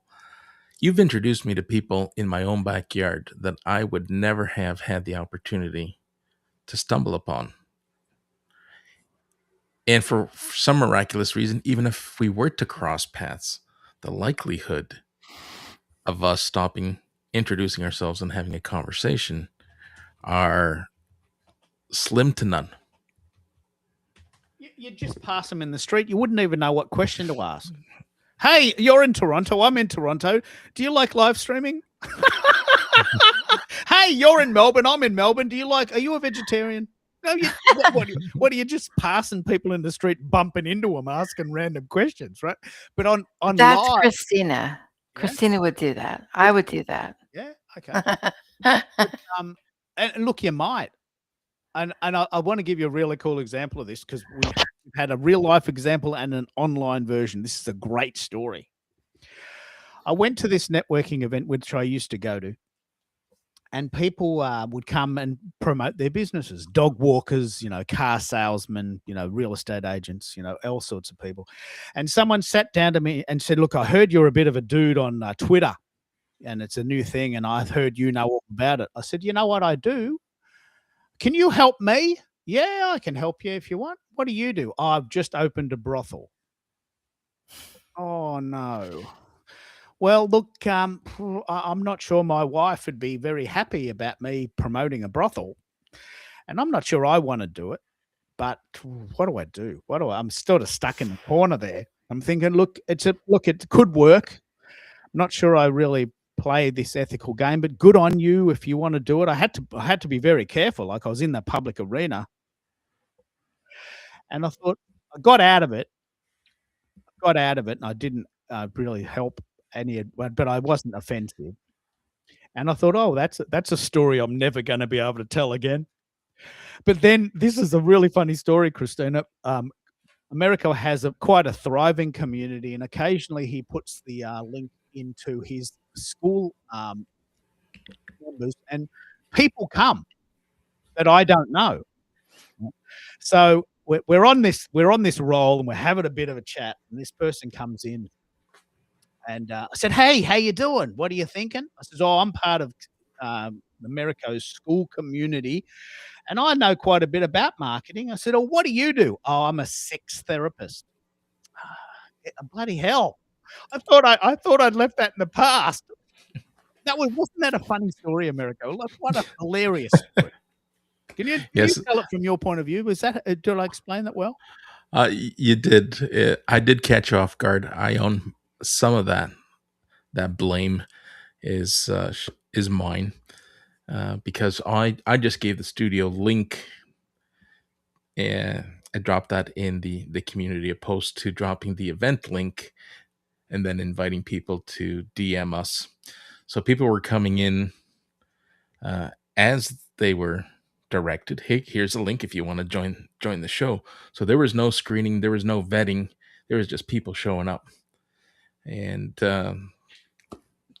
just as Keith explained, he was put on the spot. Whether or not he felt vulnerable, he did exemplify one thing: how to stay in your lane, how to keep your composure. And that in itself was a lesson for anyone who raises their hand and asks the questions like, what do I do, or how do I respond when I'm put on the spot and asked a question that I either can't answer, I'm uncomfortable answering, and you handled it like a pro. I wish I had recorded it. So like one of my golden moments. And Christina, the funniest thing, this is the funniest thing. I said, okay, well, look, you sound pretty good. So let's have a chat about your microphone. Let's talk about tech. So I deflected the content to not the topic, but the delivery. She goes, "Oh, Keith, I make videos." And I said, "Oh, no." What? You make videos about sex? "Yeah, I make videos about sex." And I said, okay, you got this really nice mic. That sounds good. It was a master class in deflection. It was like right at the end of the end. This is exactly what people fear, but it was a lot of fun. And anyway, it was all part of the joy of it. But what I was going to say, Americo, is that a lot of people fear the live component, and therefore they don't do it. It's the fear of the unknown, the fear of the uncertain.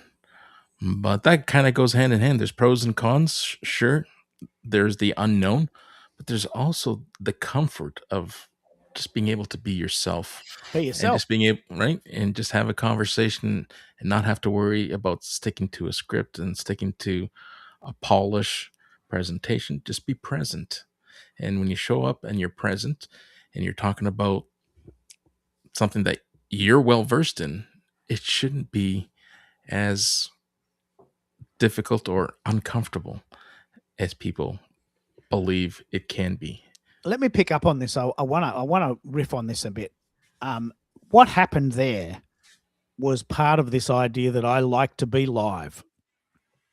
And some people, in order to mitigate that risk, they ask for the questions in advance. And I know what they do. And they walk around the house for 3 days, practicing every single minute of the conversation so that everything is perfect. And they practice it over and over and over and over and over and over again.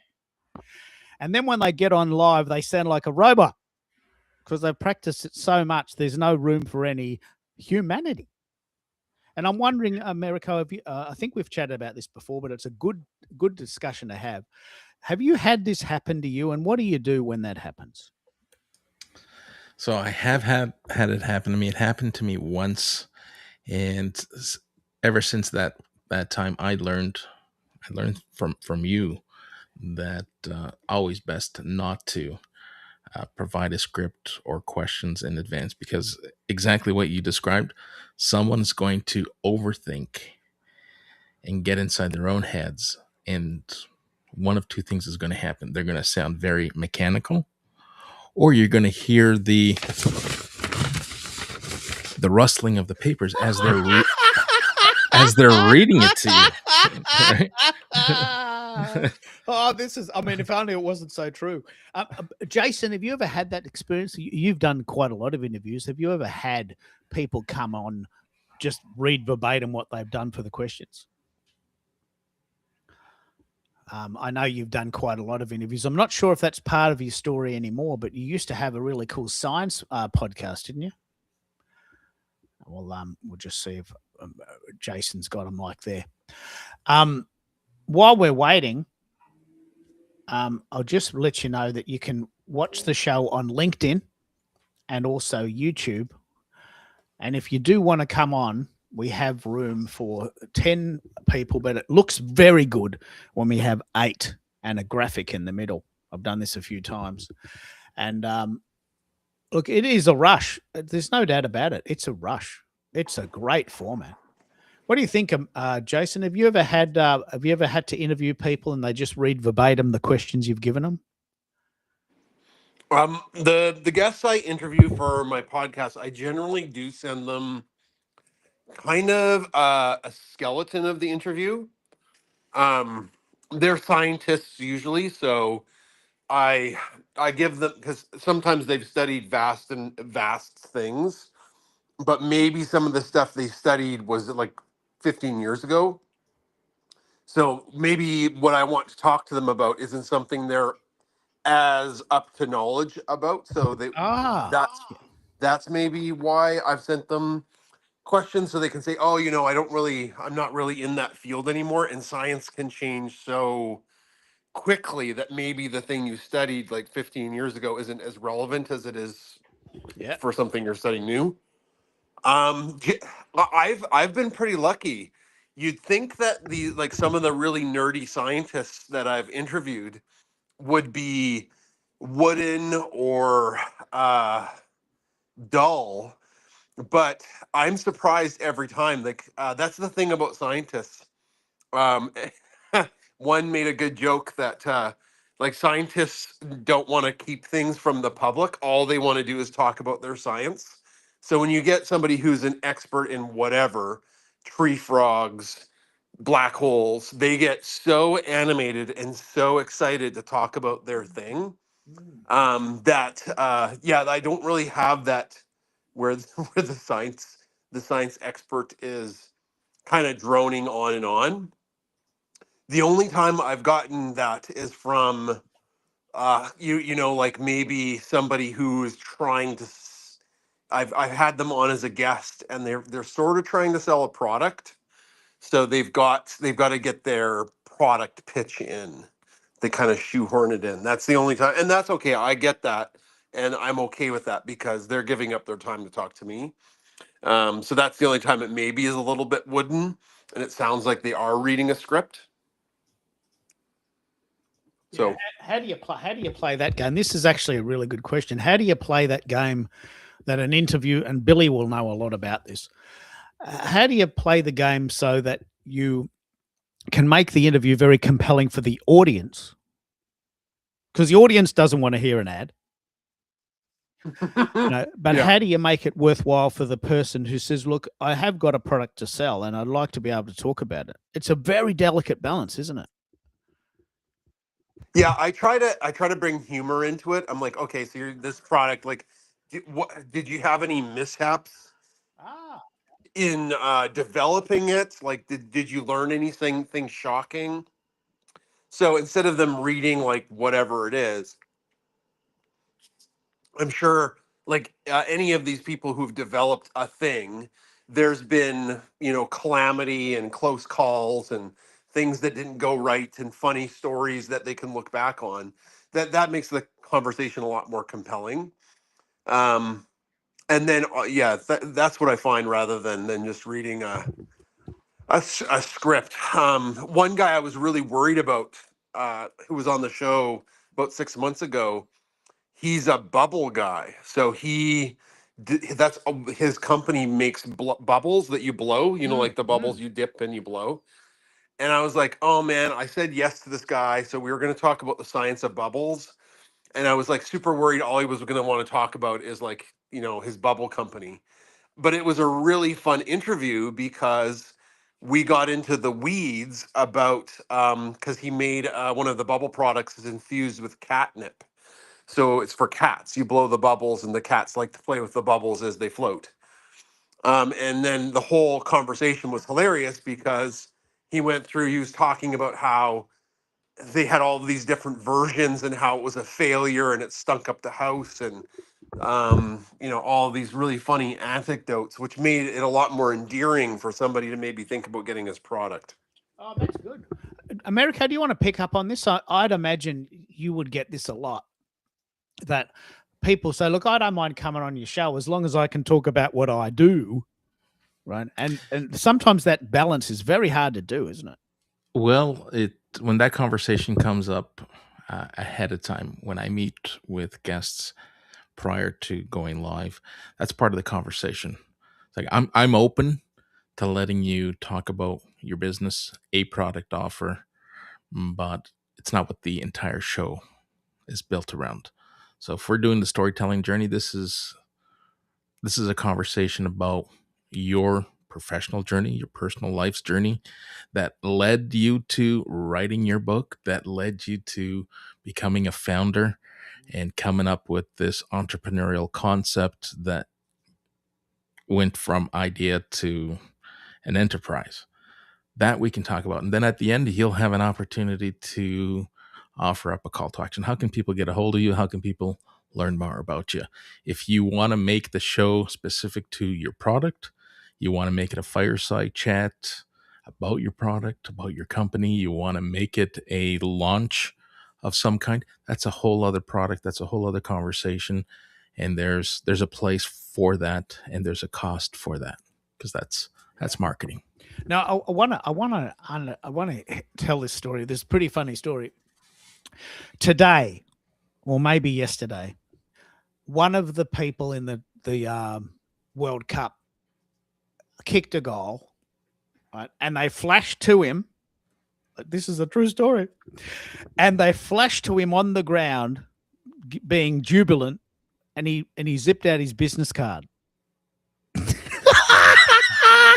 Live on television. Hey, I just kicked a goal for Yugoslavia, and here we are. I'm a real estate agent in Zagreb.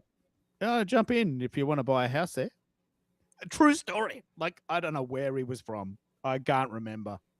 Yugoslavia obviously doesn't exist anymore. But the point is that here's a guy kicking a goal in the World Cup on national television on every station in the world. And he chose that moment to flash his business card. I mean, that is the ickiest thing I think I've ever heard. Did you hear that story, America, or hasn't it hit the news there yet?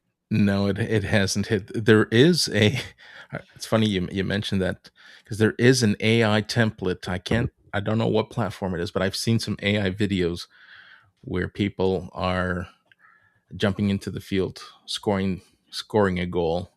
So it may not be mainstream, or maybe we're talking about two different things, but I have seen a variation of those types of videos, and I'm trying to find the templates because I thought I'd play around with it and have myself score a goal tomorrow for Canada.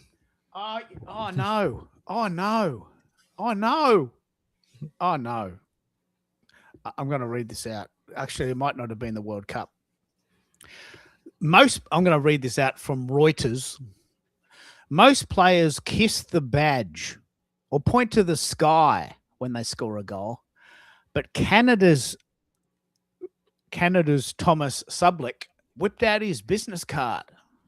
The Toronto striker, who doubles as a real estate agent when he is finding the net in the Canadian Premier League, turned his goal celebration into a marketing opportunity on Friday with a 4-1 victory over Ottawa.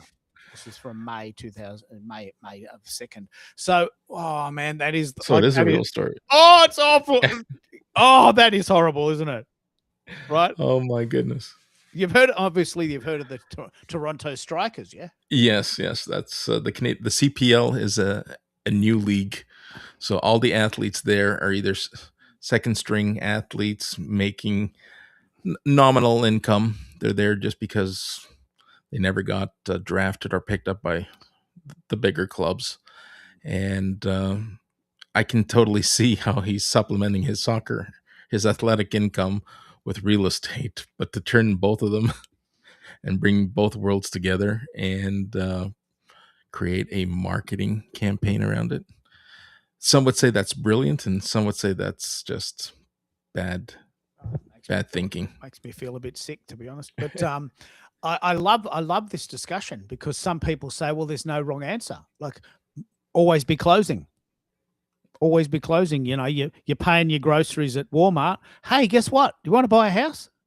I only bought a couple of packets of chips and a can of Coke, but you might need a house. You might know someone who has a house that they want to sell, and I'm the guy that you need.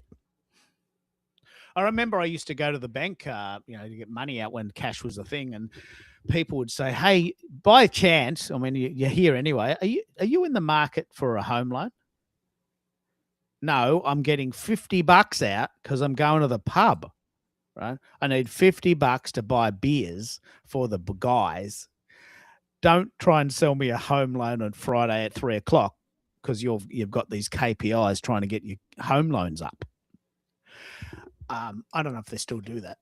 They probably don't even have tellers anymore.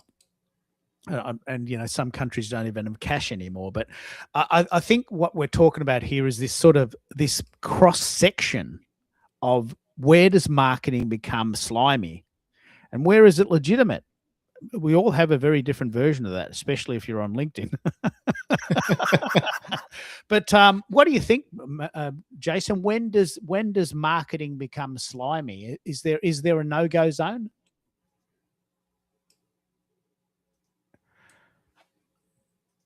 What? Yeah, sorry about that. If I'm in portrait mode on my phone, I can't unmute. I've got to switch to landscape. Yeah, like for us with our account, I don't market enough, and I've been told that by our fans, like I need to market more. So I think where creators / influencers get into trouble is when you have more of those type of videos, marketing and promotional videos for something, than you have of content. And maybe that's because those creators or influencers have fallen into a trap where they've quit their day job and now their job is 100% reliant upon whatever they're bringing in, right? So I think that's that's the feeling I've found. And then people are always okay if you're authentic in how you're marketing something. So we get brand requests every week, and they're all terrible. I have to like seed through, like the 3 or 4 I get a week, and then they're, none of them match. They're like cryptocurrency or gambling website or some kind of like hubcap. Like, it doesn't make any sense for dogs, the science dogs.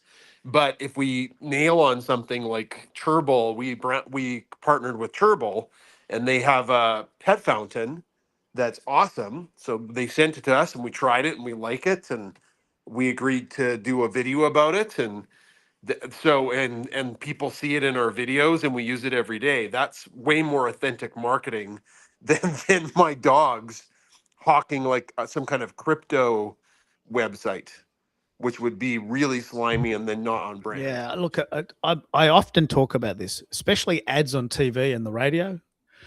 Like when you're watching a show and they're just about to get to the really good bit where, either they're going to save the world or the guy gets the girl or they're going to get married or there's this really important scene they've been building up to for 45 minutes. And then they go to an ad for your local Medicare provider. And you're thinking, not only is it an ad, which I really hate, but it's not a related ad. Like I'm not in the mood to talk about my local Medicare provider. He's just about to kiss the girl.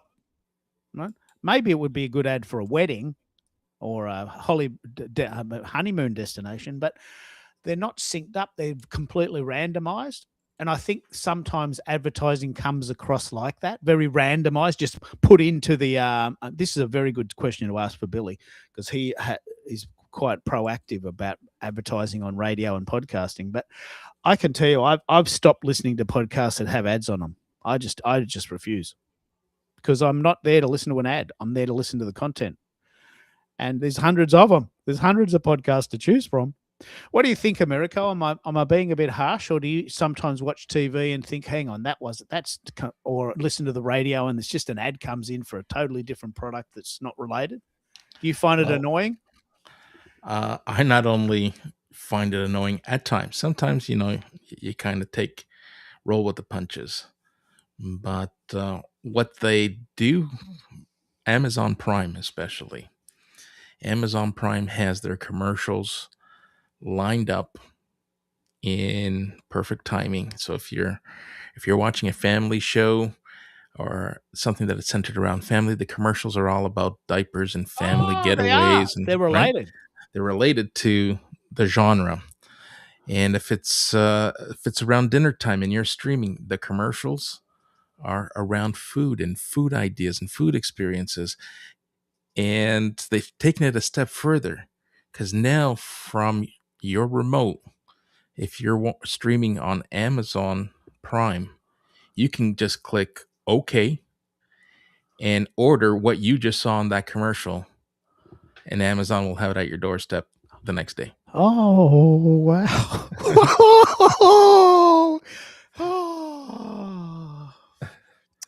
For someone who loves living at home and ordering everything off the internet, so I'm not telling my wife about this. I reckon that we're just going to go broke. But Amazon, that's a good example of something working well. You're watching a show about something and the ads are around a similar concept. That's sensible.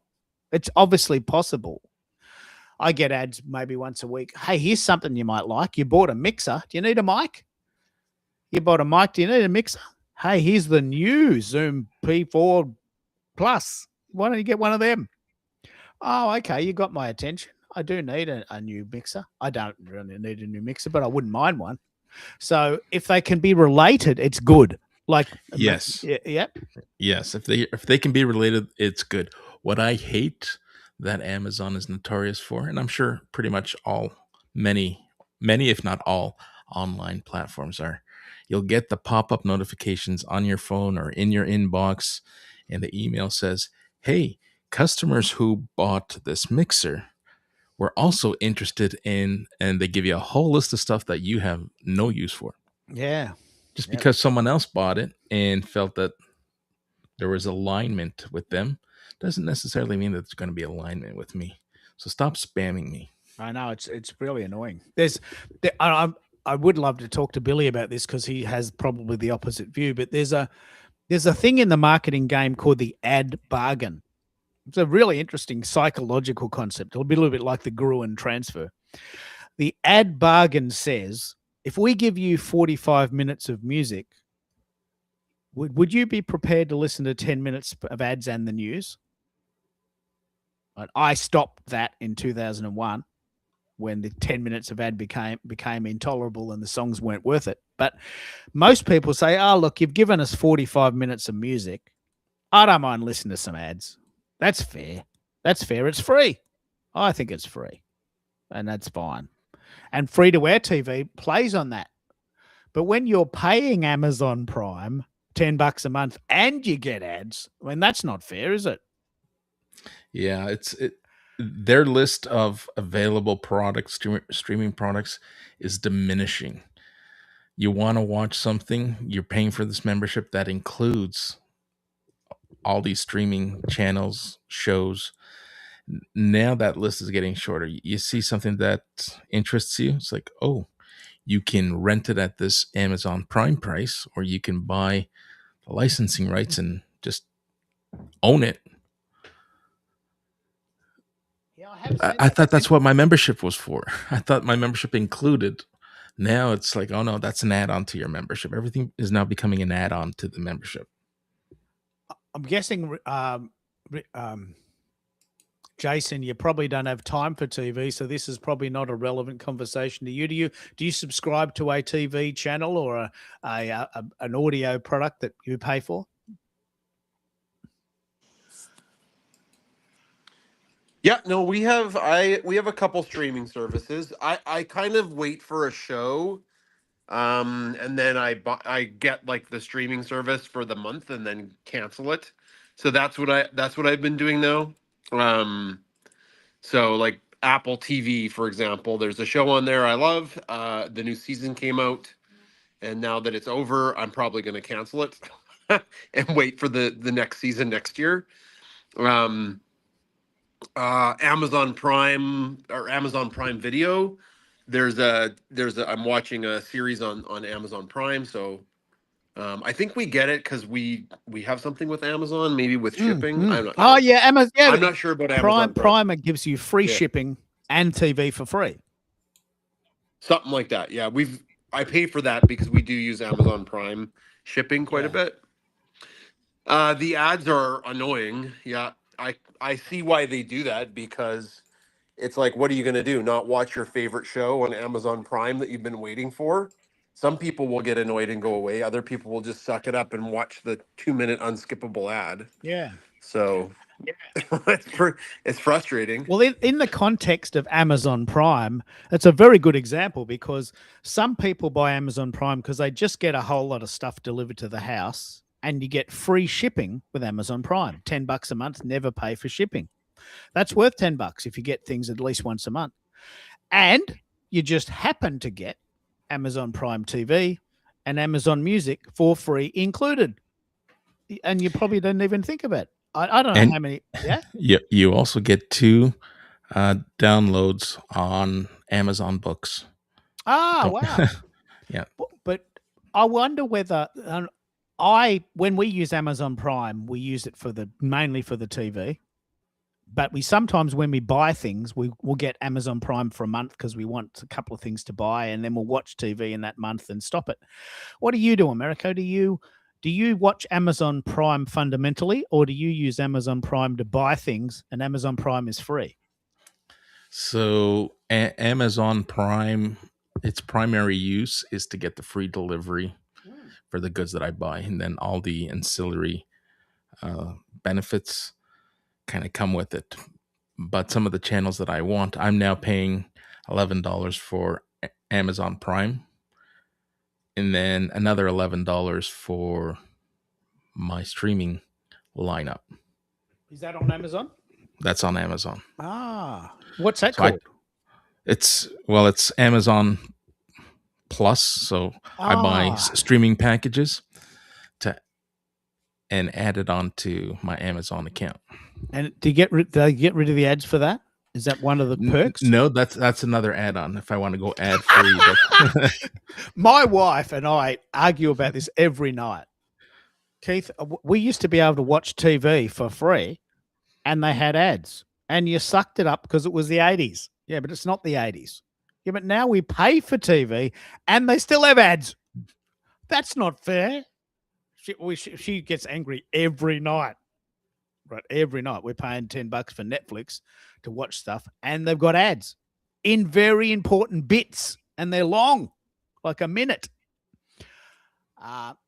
It's a bit of a pain point for me, but why that's important in the context of repurposing is that if we can repurpose content that's valuable, it doesn't come across as an ad, does it? That's right, or less of it. You're talking about something that maybe you want to sell down the track, but it's not really an ad. It's informational. And it's very difficult to get that balance. I'd be interested to know how you do that on your Friday shows. Do some people sort of launch into sales mode, or do most people keep it pretty light? No, they keep it pretty light. Yeah, for the most part. Yeah. Well, look, we've been going for 2 hours. It's 8 a.m. in Calgary and 11 p.m. in Toronto. Is that right? 11 p.m.? 10 p.m. 10 p.m. in Toronto and 6 p.m. in Calgary. What I might do is I might play another song. and we'll come back after that with a bit of an understanding of what this is about. We've been talking a lot about multimodalism, this idea that really it's pretty important to have your stuff in a lot of different places as your time allows. Right? And so I created a song about that. We'll come back and we'll talk about what is multimodalism and can we do it? Should we do it ourselves? Should we pay someone else? Or should we just stick to our lane and do one thing? I love this topic, but this song really sums it up.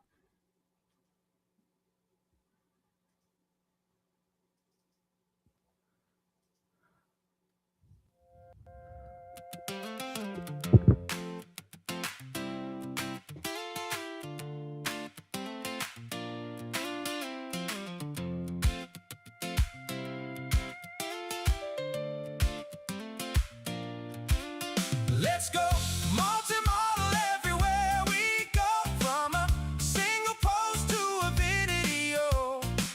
Flip the script, let the story play.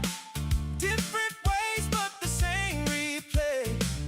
Build it once, let it amplify. Hit repeat and diversify. Feel the shift, now we've crossed the line. Multi-model is the new baseline. Started with a blank page, typing out a dream. Thought a single story was enough to be seen, but the world kept spinning faster every day. Now it's more than just the words we say. Turn it into motion, let the visuals flow. Every little signal tells the album where to go. From a post to a wave, watch it all expand. One idea reaching every hand. Let's go multi-model everywhere we go, from a single post to a video. Flip the script, let the story play. Different ways, but the same replay. Build it once, let it amplify. Hit repeat and diversify. Feel the shift, now we cross the line. Multimodal is the new baseline. Clip it to a reel, turn it to a sound. Drop it in a notepad and circle round. Every platform singing the same refrain.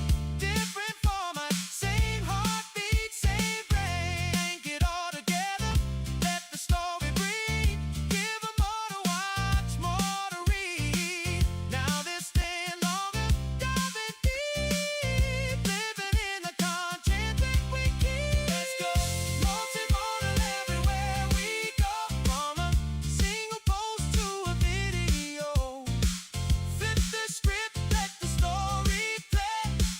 Different ways, but the same replay. Build it once, let it amplify. Hit repeat and diversify. Feel the shift, now we've crossed the line. Multimodal is the new baseline. It's a system, it's a rhythm, it's a living thing. Every post a doorway, every link going. From a thought to an info, watch it grow. You don't follow trend, you run the show. Text to image, audio to stream. Feeling like the universe, bigger than a dream. Don't just publish, amplify. Let your content multiply. Let's go multi-modal everywhere we go, from a single post to a video. Flip the script, let the story play. Different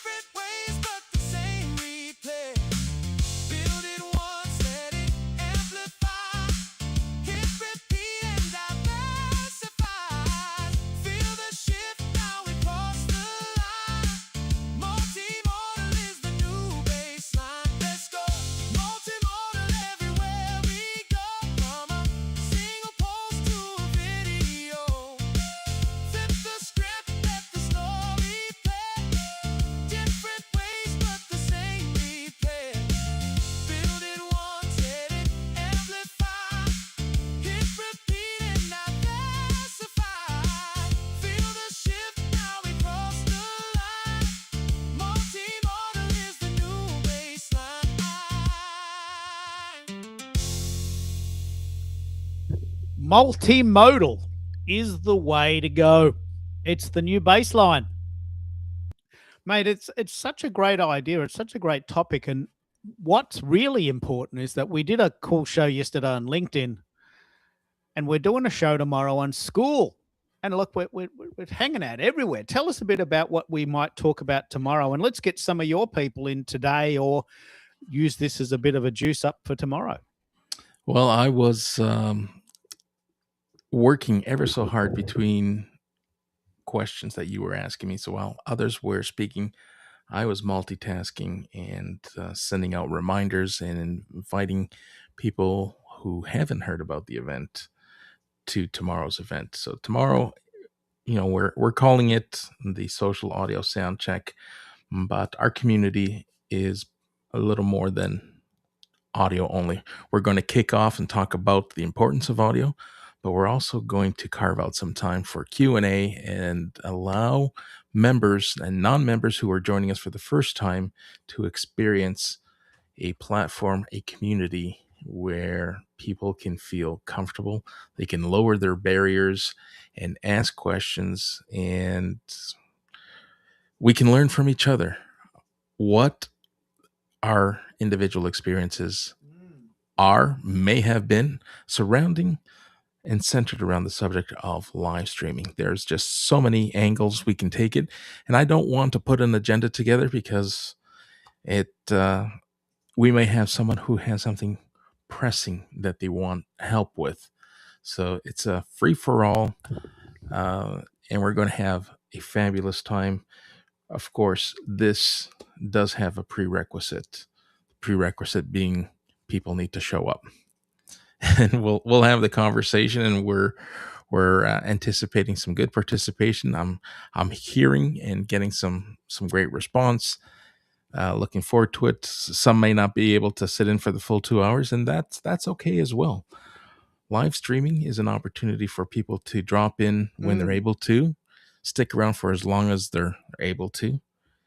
And if we have the opportunity, and if no one objects to it, we might even be in a position to record tomorrow's conversation and have people come back and listen to what they may have missed. What is for those who don't know, what school's position on live streaming? Do they have a good system there, or is it all right? Does it look all right? Or what do they do? The live streaming interface is very, very basic. It does function. It doesn't function that well in terms of utility. I can either be on camera, be off camera. I can share my screen. So very, very similar to a Zoom or Google Meets meeting environment. And, of course, the school that I host is centered around live streaming. I can't really demonstrate the studio examples that I did yesterday when I was testing. I'd have to either talk about it, or what I've done in the past is stream to YouTube so that people can visualize. Yeah. Right. So I can put this event on YouTube. We didn't this time. This is an exclusive school only event, but in the past I've streamed to YouTube to be able to have the studio functionality that I could use. Is it? We've done a couple of research projects here. Is this still the current paradigm for Zoom? Is it still this sort of very small faces on a very big black box? Yes. So that listener experience hasn't changed. Now, if I'm sharing my screen, which is what I intend to do, have that big thumbnail as the focal point, then our thumbnails kind of shrink and fall to the bottom of the screen, just so that people aren't staring into a black screen filled with dots. When you do the video on feature, does your face fill that box? So once I turn the video on, it really depends on how centered I am to the camera and how far I am from the camera. It doesn't have any zoom function. You can't set it. If you have a green screen, you might be able to play with the backdrops but nothing fancy. I find that it when I've played around and tested the green screen feature, and if you're using digital backgrounds, they have a tendency, and I don't know if they've fixed the glitch, but they have a tendency of dropping out, and you lose them halfway through the conversation. Yeah, I'm really quite fascinated by this because school offers some enormous possibilities, and given that you've got a live streaming school, a live streaming community, it would make sense to do the shows inside of school, but it's actually quite basic, isn't it? It is quite basic, and I believe that they know that, so much so that they allow and they've embedded Google Meet links and Zoom links as an option for those who want to go live. So if you want an alternative to the school native platform, you can host your meetings through school, but using the Zoom or Google Meet interface. Yeah. Let's just, for those who don't know, this is the difference. So this is what school looks like. This black box with a very, very, very, very, very small face. With Restream and the other sites that we use, we get this look, which, you know, it's much, much better. You can actually have an image and all the people on the side. But Restream is a dedicated restreaming site. School is a community, and this is just one of its various features. It's got a lot of features, but it doesn't do this very well, does it? It does not do this very well. And I think I may have, there may have been some oversight on the question you asked earlier. If I turn the camera on, I will fill in this entire screen. I think that's what you were asking. Yeah, that in itself is good, because I'd imagine most people will want to. And you've got these funky lights now, haven't you? Yes. So what you could do is you might be able to do something like maybe this one, where you just have the people speaking, or maybe just make me very small in the background, because I'm an audio only guy. One of the things I love about the audio only format, especially in the context of your community, is that a lot of people cite camera shyness or nervousness as a reason why they don't want to live stream. Right?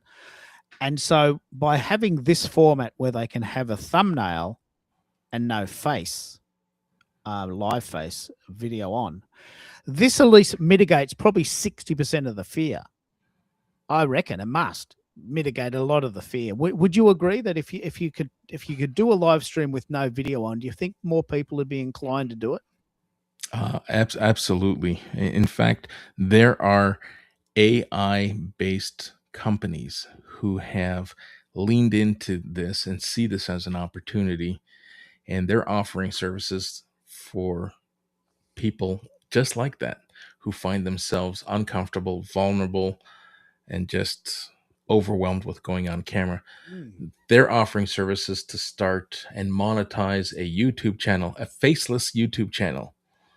And I'm sure it's all, AI generated video and audio content, but there's a market for this now. And I'm starting to see these ads pop up in my feed. Yeah, look, it's not cheating. I mean, I'll give you a couple of examples of why a video on service doesn't work for me here in Australia. One, the internet here is very slow. So when I do video on, my bandwidth diminishes and the show's not very good. Like, it just doesn't work some of the time. And there's staggering and some major problems with video looking good. The second thing that I personally really dislike is when the host or the guest is looking around. Hey, someone comes into the room and go, yeah, honey, I know dinner's coming. I know that. I'll see you soon. Yeah, no worries. I'll get you. Hang on. Hello. Oh, we're back. We're back on air. Sorry about that. Wifey's just called me in for dinner. And, there's this distraction factor, which I think is very unpleasant for viewers. I just find that very distracting. And for me, the third main reason is that doing a show, and you've obviously got this down pat, but for me, when I was doing shows, the idea of being on camera and looking at the show and managing the feed and all the comments and all the graphics, and I just found it blew my head apart. Like, I just found it really difficult. So by turning the camera off, I don't have to worry about that very, strong component. Probably gives me my brain a bit of bandwidth. Yeah, that's a good way to put it. If you're running and producing and moderating your own event, it does alleviate some of the pressure, because you remove that consciousness of, do I look distracted, or I need to be mindful not to look distracted, and that in itself becomes overwhelming. The challenge, of course, is that people want to see you.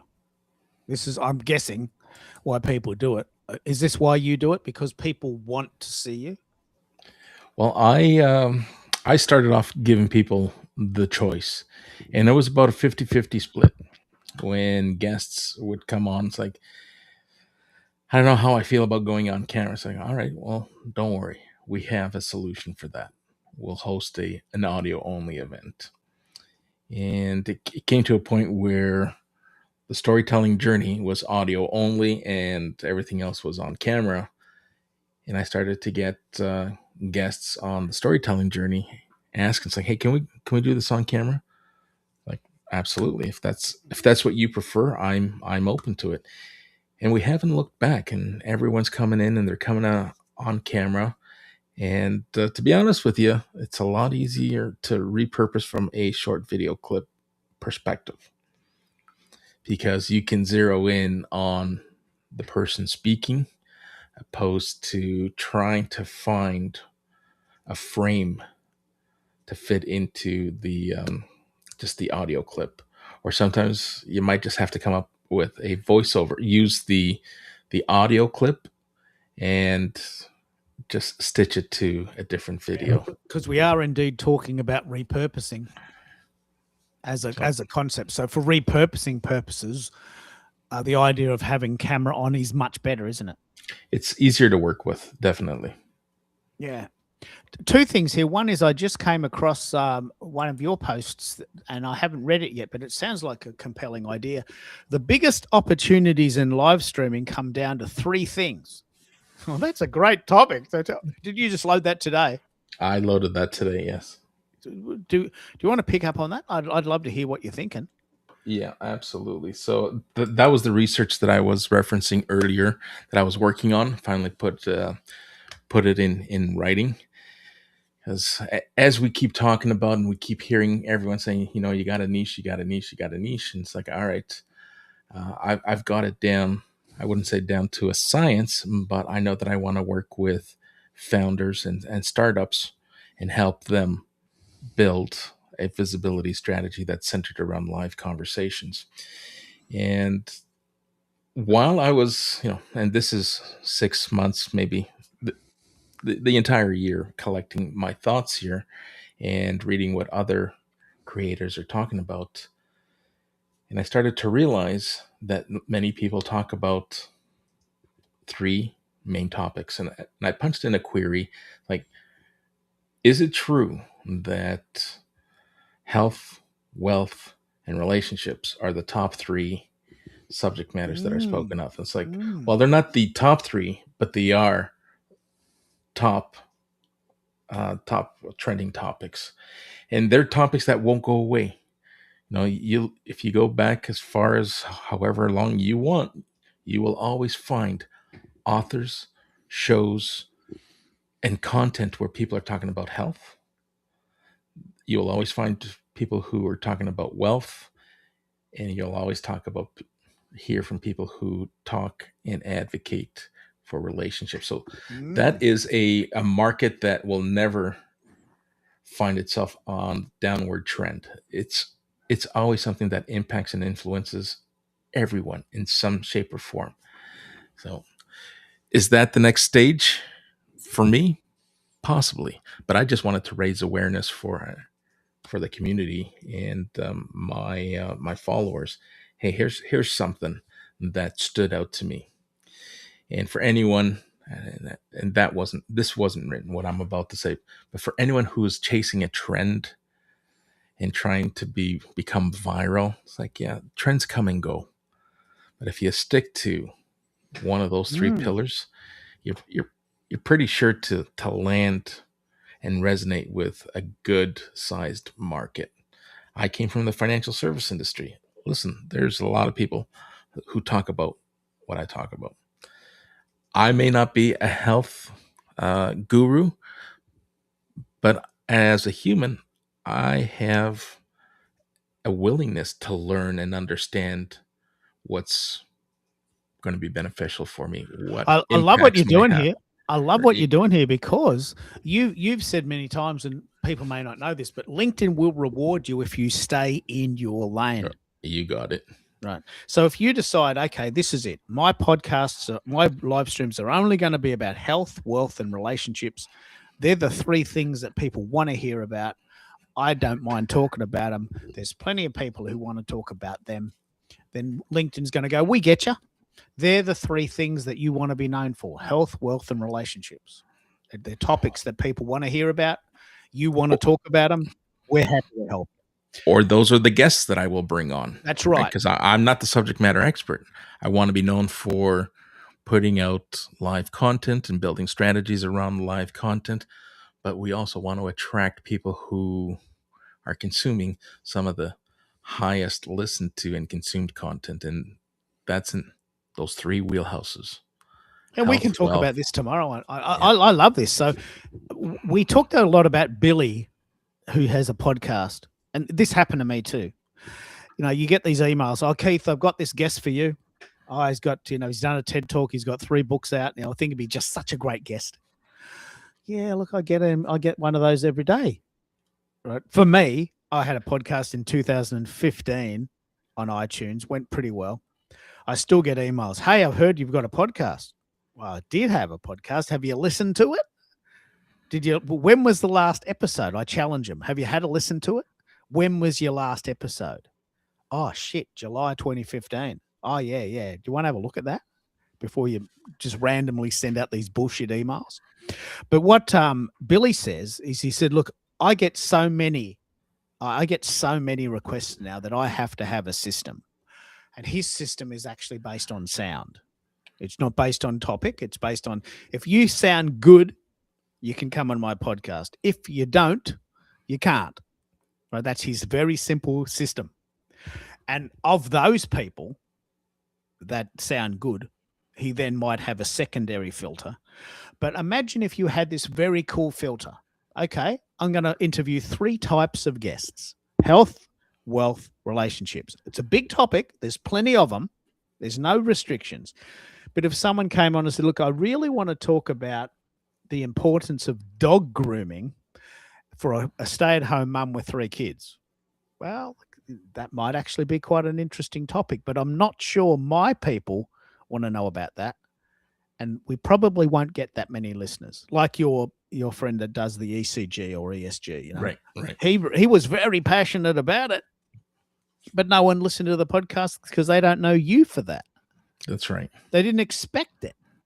And I did a podcast about health and the idea that if you eat well and you stay healthy, you'll be a better entrepreneur because you'll be able to live longer. Well, that's a fantastic topic, but no one watched it because they don't know me for that. I've never heard Keith talk about healthy eating. I don't even know what he eats. He never says anything about that. So we know he loves pumpkin.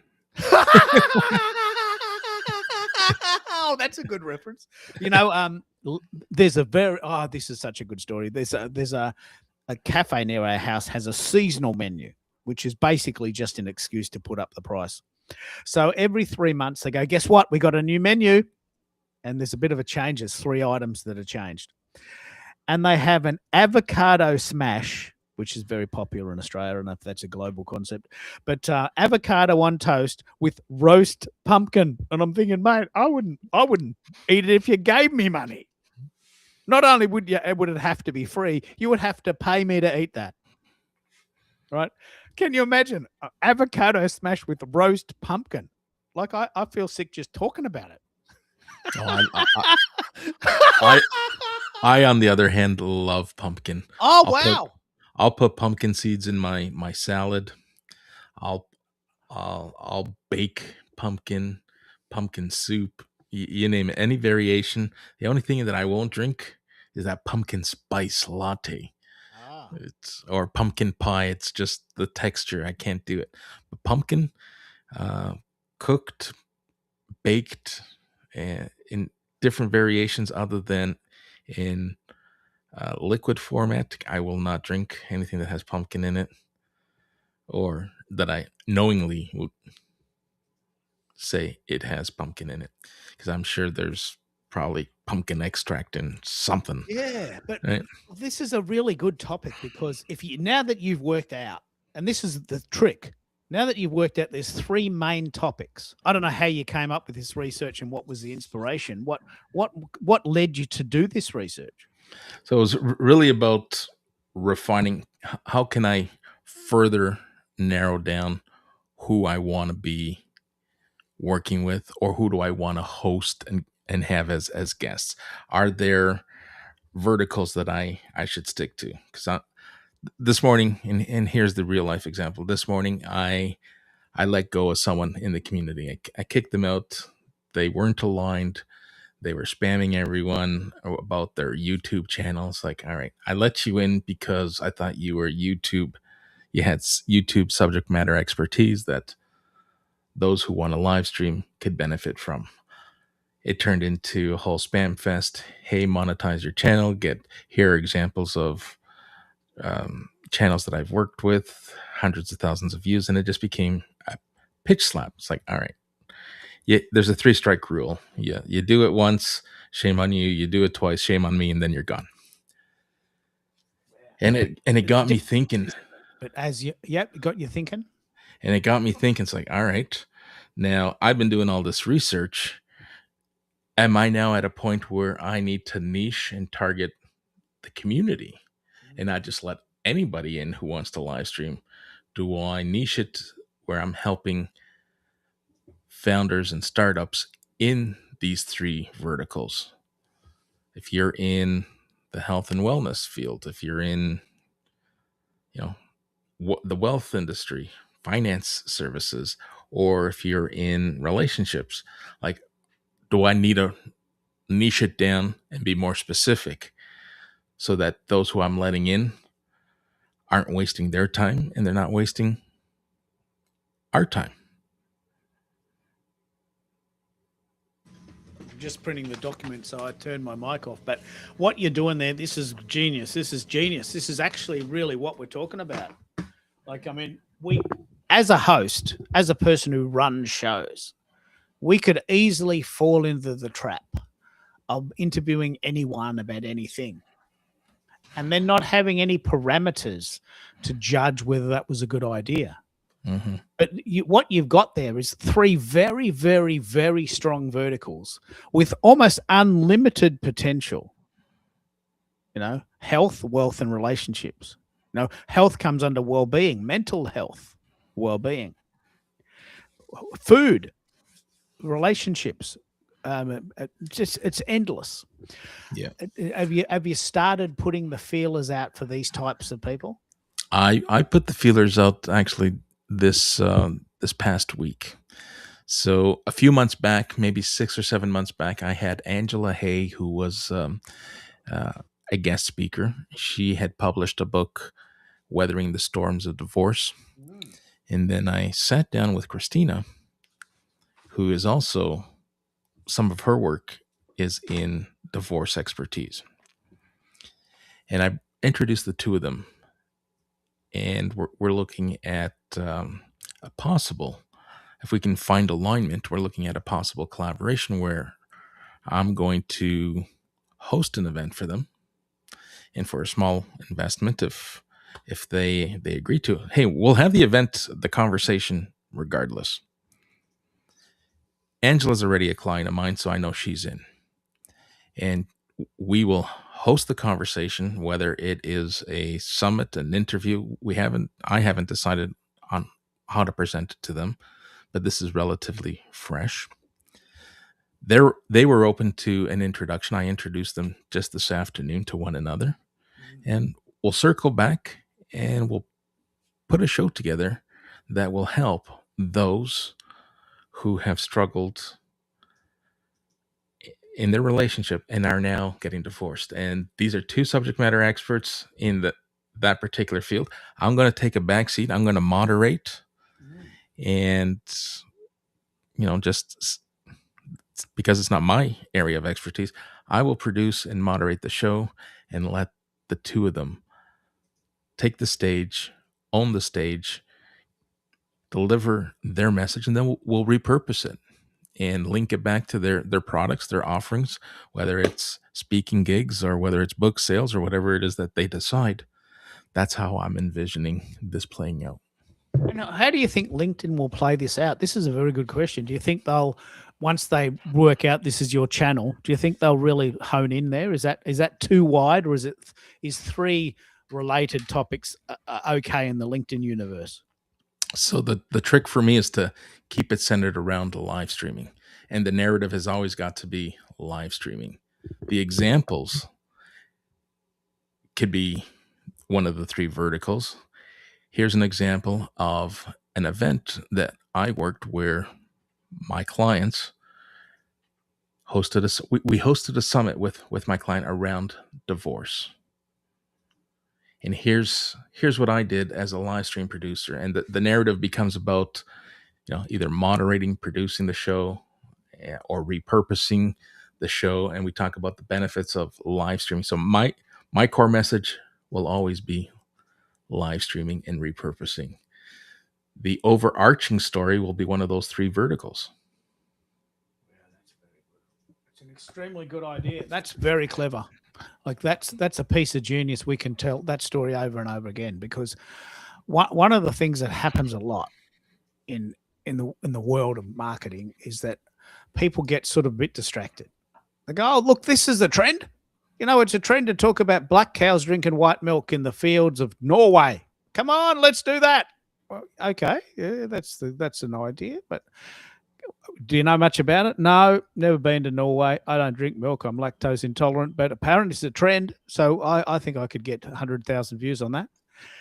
I mean, a lot of people chase the numbers, but they're not into the topic. They're not into the stuff. And I remember once someone said to me, this is a really amazing story. Look, Keith, there's this really cool site, and I get 20% for every sale that I get. Have you used it? Nah. What does it do? I don't know, but I get 20% every time someone buys it. Well, what does it do? I don't know. Can you just buy it for me? Because I need the money. I don't even know what it does. Yeah, but I get 20%, Keith.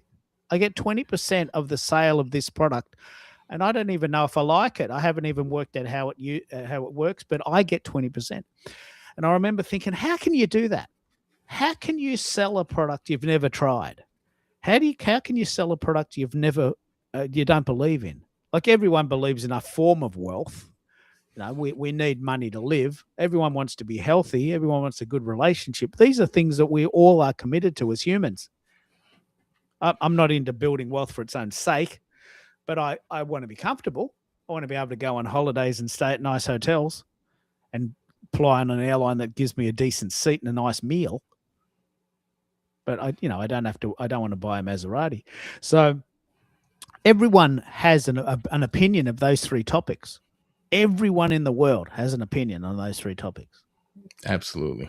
And so I'm very proud of you. I'm very excited about this. I think you found the golden ticket. Well, let's find out. Time will tell. And, these are ideas that sometimes pop in my head at 3:00 in the morning. And you and I are probably DMing, and it's like, what is this chap doing at 3 or 4 o'clock in the morning? His mind just can't shut off. And I got to get out of bed and hit the keyboard and start jotting down these ideas and start, because they're fresh and they go away. They're fresh, and they go away. And I believe I'm onto something. Yes, so that when people reach out, I may not be as open to just letting people in for the sake of letting people in. Listen, I tried it a year ago. Look at where I was a year ago. I had 4 different theme live streams. We talked about LinkedIn. We talked about marketing. We talked like it was a variety show. That was intentional. We wanted to see who would show up and for what reason they would show up, who would engage, and then it came to a point where both myself and my co-hosts were starting to feel either a little overwhelmed or underwhelmed, and it's like, all right, we're making the right decision. We're agreeing to part ways with those shows. I'm now down to 2 shows.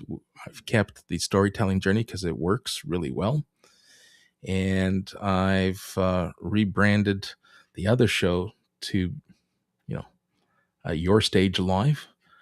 So we got 2 branded shows. Now it's time to take it one step further. Who do we bring on to these shows? And who do we market to so that when people go to search, what is Americo best known for? Or what is Americo's business name best known for?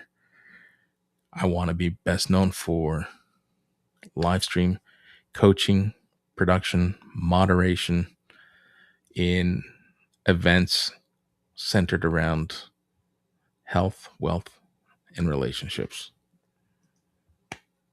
Oh, love it. I mean, what I'm really excited about, I'm just in the process of doing a golden ticket for you. I think you've got something here. But you said you've noticed that the storytelling journey works. Let's pick up on this. What is it about it that resonates? Was it a surprise, or is it something that you love doing anyway and you're pleasantly surprised that it's working? Or is it just does it come out of left field for you? Well, it's the premise of storytelling and social selling kind of went hand in hand. And storytelling is really about people taking the stage and just sharing their story. It's not about a pitch, it's not about their profession. It's whatever they want it to be. And the fact that I give full reign, I always preface with, I'm going to do some research. I will have questions set up so that we don't have any dead air. I will build a conversation around your area of expertise. And more times than not, if I'd say 90%, and I'm being modest, it could be even higher, but 90% of the time we get good participation, good engagement, good questions. And the guests that show up, they're just humbled by how well their event went.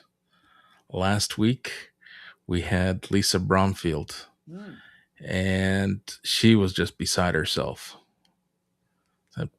By far the best podcast I guest spoke on, because you allowed me to be vulnerable, you allowed me to be me, and you just allowed the conversation to take place and flow naturally. And she sent me a voice clip right after we went live. She sent me a voice clip on LinkedIn, and I asked her, it's like, well, I'm so grateful for your positive feedback and your sentiment. Can I use your voice? Can I use this sound clip and repurpose it? And I redistributed it across a few school communities and across my social channels for everyone to hear what her experience was like. You're getting good. I mean, you're getting good. And I think what's happening here now is that people are starting to see you as the live streaming guy. That's what you want, isn't it? That's exactly what I want. Yeah. So by narrowing down on 3 topics you know to be successful, what you're doing there, this is very powerful. What you're doing there is people will watch those shows because the topic is interesting. Then suddenly your audience will grow. And then people will go, because they will, I mean, imagine some people ask this, okay, well, who's listening to this? Americo, do you get any engagement? You'll be able to give them numbers. That's what I would do. Like our friend Lachelle who's got a live streaming product coming out. I asked her, how many people listen to your channel? She said, okay, last 12 months, 50 million. Okay, there's a number. That's the number. 50 million people have listened to this channel, this group of shows that go 24 hours. So if you advertise on this channel, you've got the potential of reaching possibly up to 50 million people, and that costs X. So you've got something to talk about when you have that, if you have to have that discussion. You can come onto the show for free because it's just trying it out, but you can't pay your mortgage doing free shows all the time. You've got to move up the funnel, haven't you? Yeah, absolutely. Absolutely. And you got to be selective. I'm now in a position, and it wasn't long ago, where people were saying, don't ever turn down a speaking gig. Someone reaches out to you, what you may have said somewhere resonated with them, and they want you on your show. Like, great, I'll come out.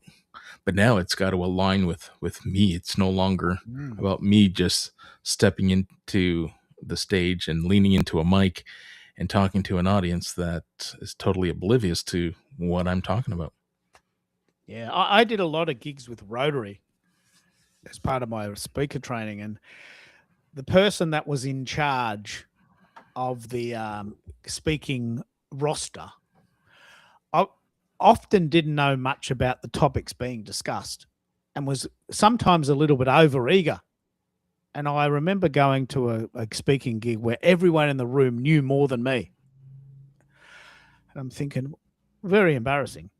And at the end, someone got up and said, thank you for coming. We hope you learned something. And I'm thinking, I gave up my Wednesday night for this. I drove for an hour to get here. And that was because the person who asked me to speak was probably the only person in the room that didn't know what I was talking about. Everyone else was way ahead of me. Quite humbling and a bit embarrassing. But not every speaking gig is a gold mine. Sometimes it's better just to stay home and have the night off. Yeah, absolutely. Absolutely. And you're getting more selective, are you? I'm getting more selective only because people are now, it's been a while since I've hosted the LinkedIn literacy. I don't position myself as a LinkedIn coach. Never have. I enjoyed talking about LinkedIn. I was still in that job seeker persona mindset, and I had to let go of it. And once we parted ways with that show, I felt comfortable. It's like, all right, I'm not a LinkedIn expert. I don't position myself to be a LinkedIn coach. So, but periodically someone will reach out. Hey, I saw a recording. Are you up for it? It's like, yeah, that's no longer my space. With that in mind, you did that really great experiment. Where do you think the potential is with what LinkedIn's going to do next? Do you have a bit of a sense of where they could possibly take it? I'd love to be optimistic in responding to this question, but knowing how LinkedIn comes and goes with their launches, my guess is if it goes well, they're going to paywall it, and if it doesn't, we're never going to hear anything from this day forward. It'll be either the same experience, no modifications, no support, and it will kind of just fracture at the seams or burst at the seams, however you want to define it, just like the social audio rooms did. But didn't you already pay for premium, yeah, or did you stop that? I canceled and had the retention team reach out. It's like, hey, how about an extra 6 months at 50% off, just to rethink. And I know the strategy. In 6 months, I'll probably forget. And because it's reoccurring billing, until I find the $50 charge again on my credit card, they're going to squeeze however many additional dollars from me. But I honestly don't think that there's much of a benefit. If I'm paying $50 and still have to pay to boost content, which you can now, this is the litmus test. You can now tell if you wrote a good piece of content because LinkedIn will prompt you, hey, would you like to boost this? And not all of my pieces get that notification. But what I you will. said actually is pretty interesting. Like, I mean, let's pick up on this, and we'll pick up on a bit more tomorrow. If LinkedIn gets this right and it becomes a site worth trying, this feature, they've got every right to put that behind a paywall, and maybe it'd be worth paying for. But what's very interesting in this context, very interesting given this exact scenario, is that in July, I'm extremely excited about this. I am taking a month off to try Substack Studio, which is completely free. Completely free. Now, if I get this right, I'm going to be able to report back that this is a site worth trying and it's free. So someone's got to go first. Someone's got to try it. What we know for sure with Substack Studio is that you can pre-record content. You can have videos of up to 5 minutes. The subtitles are included in a really lovely orange color, and they look fantastic. My question now will be, how easy is it to get that result? I haven't worked it out. I think it'll be relatively easy. And the second question is, what is the ideal length for those videos? They can be up to 5 minutes, but do we want to do them that long? Maybe it'll be 1 minute. So in July, I'm going to be doing a whole series of experiments. Now, so the question there would be, if I can do it on Substack for free and it's great, why would I pay LinkedIn $50 when it's not great? There might be other reasons to pay them money, but that it's not going to entice you back and pay $50 if it's not very good, is it? Well, no, and you touched on something just moments ago. Substack Studio allows you to pre-record. So today's iteration of what LinkedIn has rolled out as their editing tool, you have to go live and then come back and snip your videos. So it's purely just an editing tool. It doesn't have any recording or pre-recording capabilities, which Substack Studio does. So if we're going to put this on a pros and cons scale or compare the two, that's another win for Substack. And that's why I love doing these shows, because someone's got to go first and work this out. I don't mind doing it. I don't mind going first, but someone's got to do it. And so I've decided I'm going to take a month off from the show. And hello, Diane, if you want to come up and join us. We're talking about Substack and YouTube and LinkedIn and all these funky things. I've got you there. I think we're connected, and I'll send you a link on LinkedIn and also Substack. Actually, I think you're following me and not necessarily subscribing, so I don't think I can send you a link. But if you like to come and join us, we can. Do you use this feature, America? Have you thought of it? Have you thought of using Substack Studio? Or because I think the reason I'm asking is I think it'd be very valuable for someone who doesn't want to go live because they're a bit nervous. Yeah. Yes, my biggest, I wouldn't say fear, I wouldn't call it a fear, but my biggest caution is that it will take me out of my element in my niche. Because if I make this available as an option, hey, how about we pre-record, regardless of where it is, whether it's on Substack Studio or if it's just on Restream Studio, because you can record and upload events. If we were to offer that as an option, those who are reluctant to go live will opt for recording more times than not. And it kind of defeats the purpose of who I'm trying to help. Not to mention, and we had this conversation yesterday, all the editing, people are going to pause, like, I didn't like that. Can we do it over? It's going to be just a time vacuum. It's just going to suck the time and the energy out of the room and from us. That's how I envision it playing out. So I'm reluctant I love what you're saying there. I want to pick up on this because I love doing the live shows and I get energy from doing them. And they are what I do. Like they are who I am. Yeah. And I don't mind saying that. This is who I am. I am a bit of a show off and I love doing these shows. And that requires some chutzpah, some courage. But if you actually could do it as a pre-recording, it would probably take away 60% of the fun, wouldn't it? Like there'd be no fun in it. It'd be very functional. I think you're right. I think there's a really massive possibility that we could suck all the life out of our content by just pre-recording everything. Yeah, absolutely. But one of the things I'm very much looking forward to, and this probably doesn't happen to you, but a lot of the time people turn up late. You know, you've often heard me talking about talking to the rooster.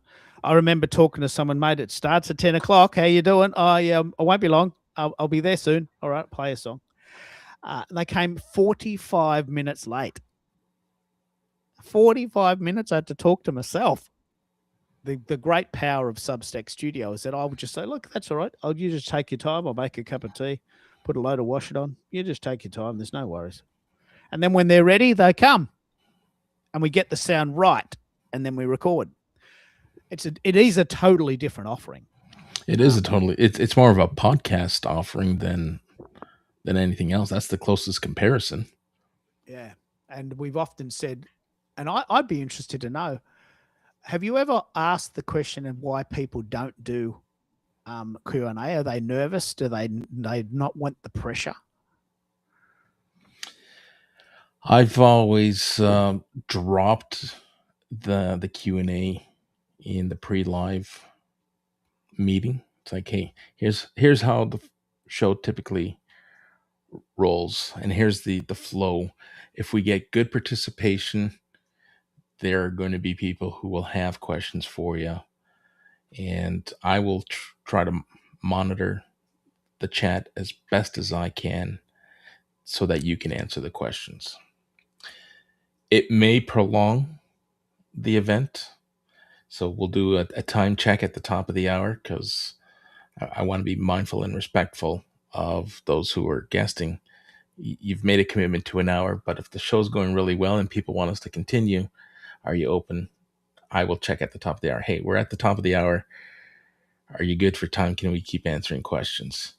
And sometimes people will let me know, no, I have a hard stop. So when they let me know they have a hard stop, I will stop the show. For the most part, they're open to Q&A, but it isn't something that they're openly talking about and say, hey, can we do a Q&A? I have to kind of introduce them to the Q&A because they're not used to it. Typically they go into interviews. It's a conversation between a host and the speaker, and seldomly does the audience play a role in the conversation other than, hey, let us know where you're joining from, drop your city and where you're listening from.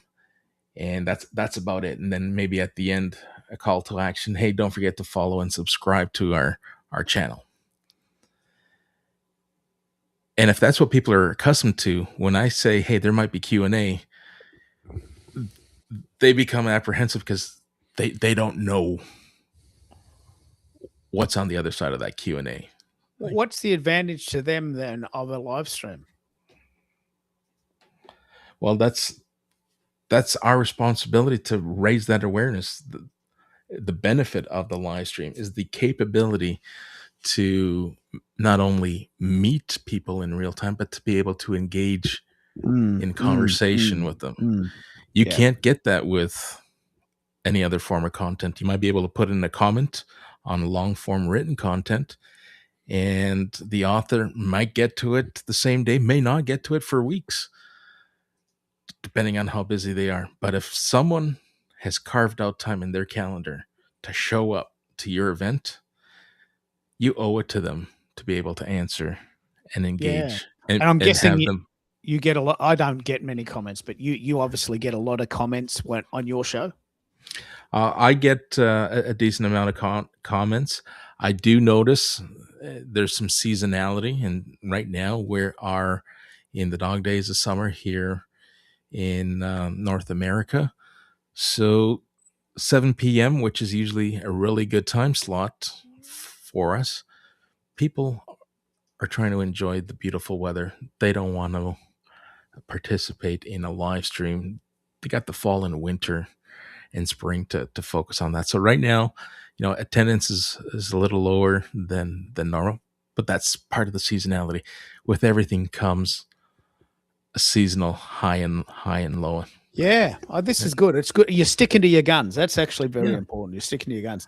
What we might do, because we've been going almost 3 hours, I want to give you a chance to go to bed. It's 11 p.m. You guys are playing tomorrow, 5 a.m. our time. Do you know much about it? Are you following the soccer? Yeah, we are playing 3 p.m. Eastern time, and it is Switzerland. Yes. Yeah. So we're tied in the group rankings.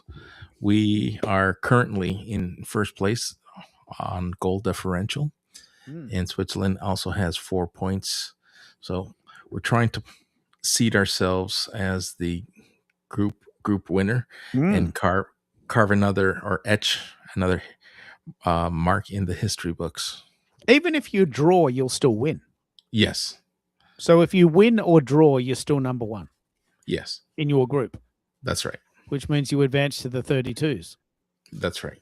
Well, that's pretty good. Has that ever happened before in Canada?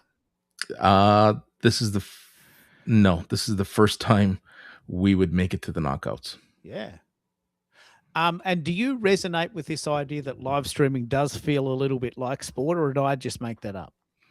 No, it definitely has some alignment with sport. There's preparation. You got to practice. It's no one wakes up or is introduced to this planet as an expert in anything.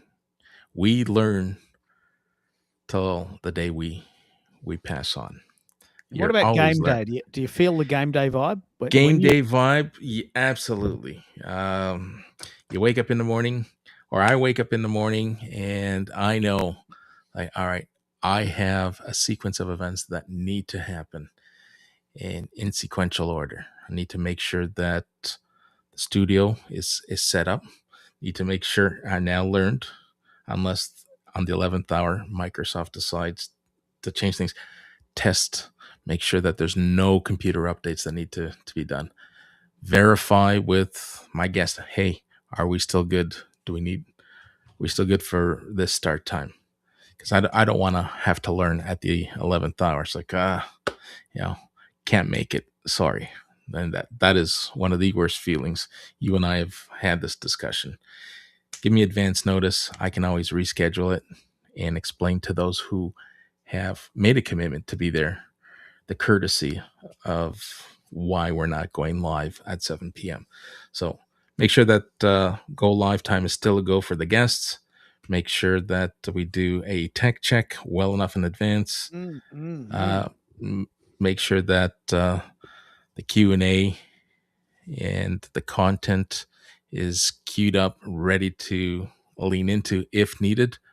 Otherwise, come an hour before, I'm in studio waiting and anticipating my guests show up 15 minutes prior, answer any questions, do a sound check. So yeah, the whole game day vibe, there is the sequence of events that are now happening. And then it's showtime. The lights come on, the music comes on, and there's no looking back. Well, with that in mind, it's 11 p.m. in Toronto and what time is it here? 1 p.m. in Melbourne, Australia. I think that live streaming has a lot in common with the game day and with World Cup fever. hitting us. Australia plays on Friday.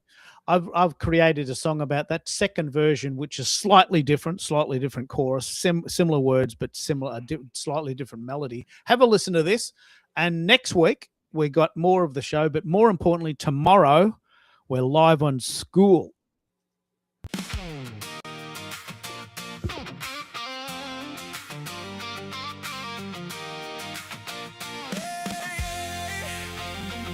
When I go live, it's game day lights. Feel the crowd rise as the numbers climb. I'm locked in tight, I play my role. Let the scoreboard shine, let the story unfold. It's not perfect, but it's a natural high. So I gear up, stand tall, hit live tonight. I've been putting in the reps, late nights on the edit, scripting every beat so the moment feels magnetic. But when I hit go live, that's when practice ends. It's the rush of the crowd, it's the pressure again. You start ticking like the clock on the wall. Comments like the crowd noise rising in the hall. Shares move fast like a breakaway play. Every stat on the screen is the score of the day. And the algorithm's watching like a ref on the line, making quiet little calls that can change my climb. But I stay locked in, yeah, I stay on my grind, cause consistency wins every time. When I go live, it's game day lights. Feel the crowd rise as the numbers climb. I'm locked in tight, I play my role. Let the scoreboard shine, let the story unfold. It's not perfect, but it's a natural high. So I gear up, stand tall, hit live tonight. Got my team in the back, brand content analytics, different roles on the field, but the mission's still the quickest. One viral hits, just a highlight reel, but the season's won by the ones who stay real. Trends shift fast like the weather on the pitch. Competitors move, platforms flip the switch, but I study every loss, every quiet post. Come back stronger, ready to coast, cause the game keeps changing, but I don't break. I adjust, reset, learn from every mistake. This is discipline, rhythm, strategy, grit, and I'm built for the long run. I don't quit. When I go live, it's game day lights. Feel the crowd rise as the numbers climb. I'm locked in tight, I play my role. Let the scoreboard shine, let the story unfold. It's not perfect, but it's a natural high. So I gear up, stand tall, hit live tonight.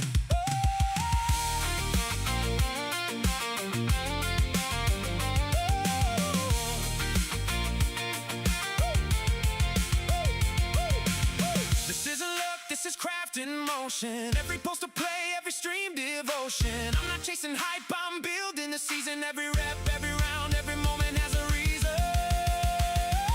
When I go live, it's game day lights. Feel the crowd rise as the numbers climb. I'm locked in tight, I play my role. Let the scoreboard shine, let the story unfold. It's not perfect, but it's a natural high. So I gear up, stand tall, hit live tonight. When I go live, it's game day lights. Feel the crowd rise as the numbers climb. I'm locked in tight, I play my role. Let the scoreboard shine, let the story unfold. It's not perfect, but it's a natural high. So I gear up, stand tall, hit live.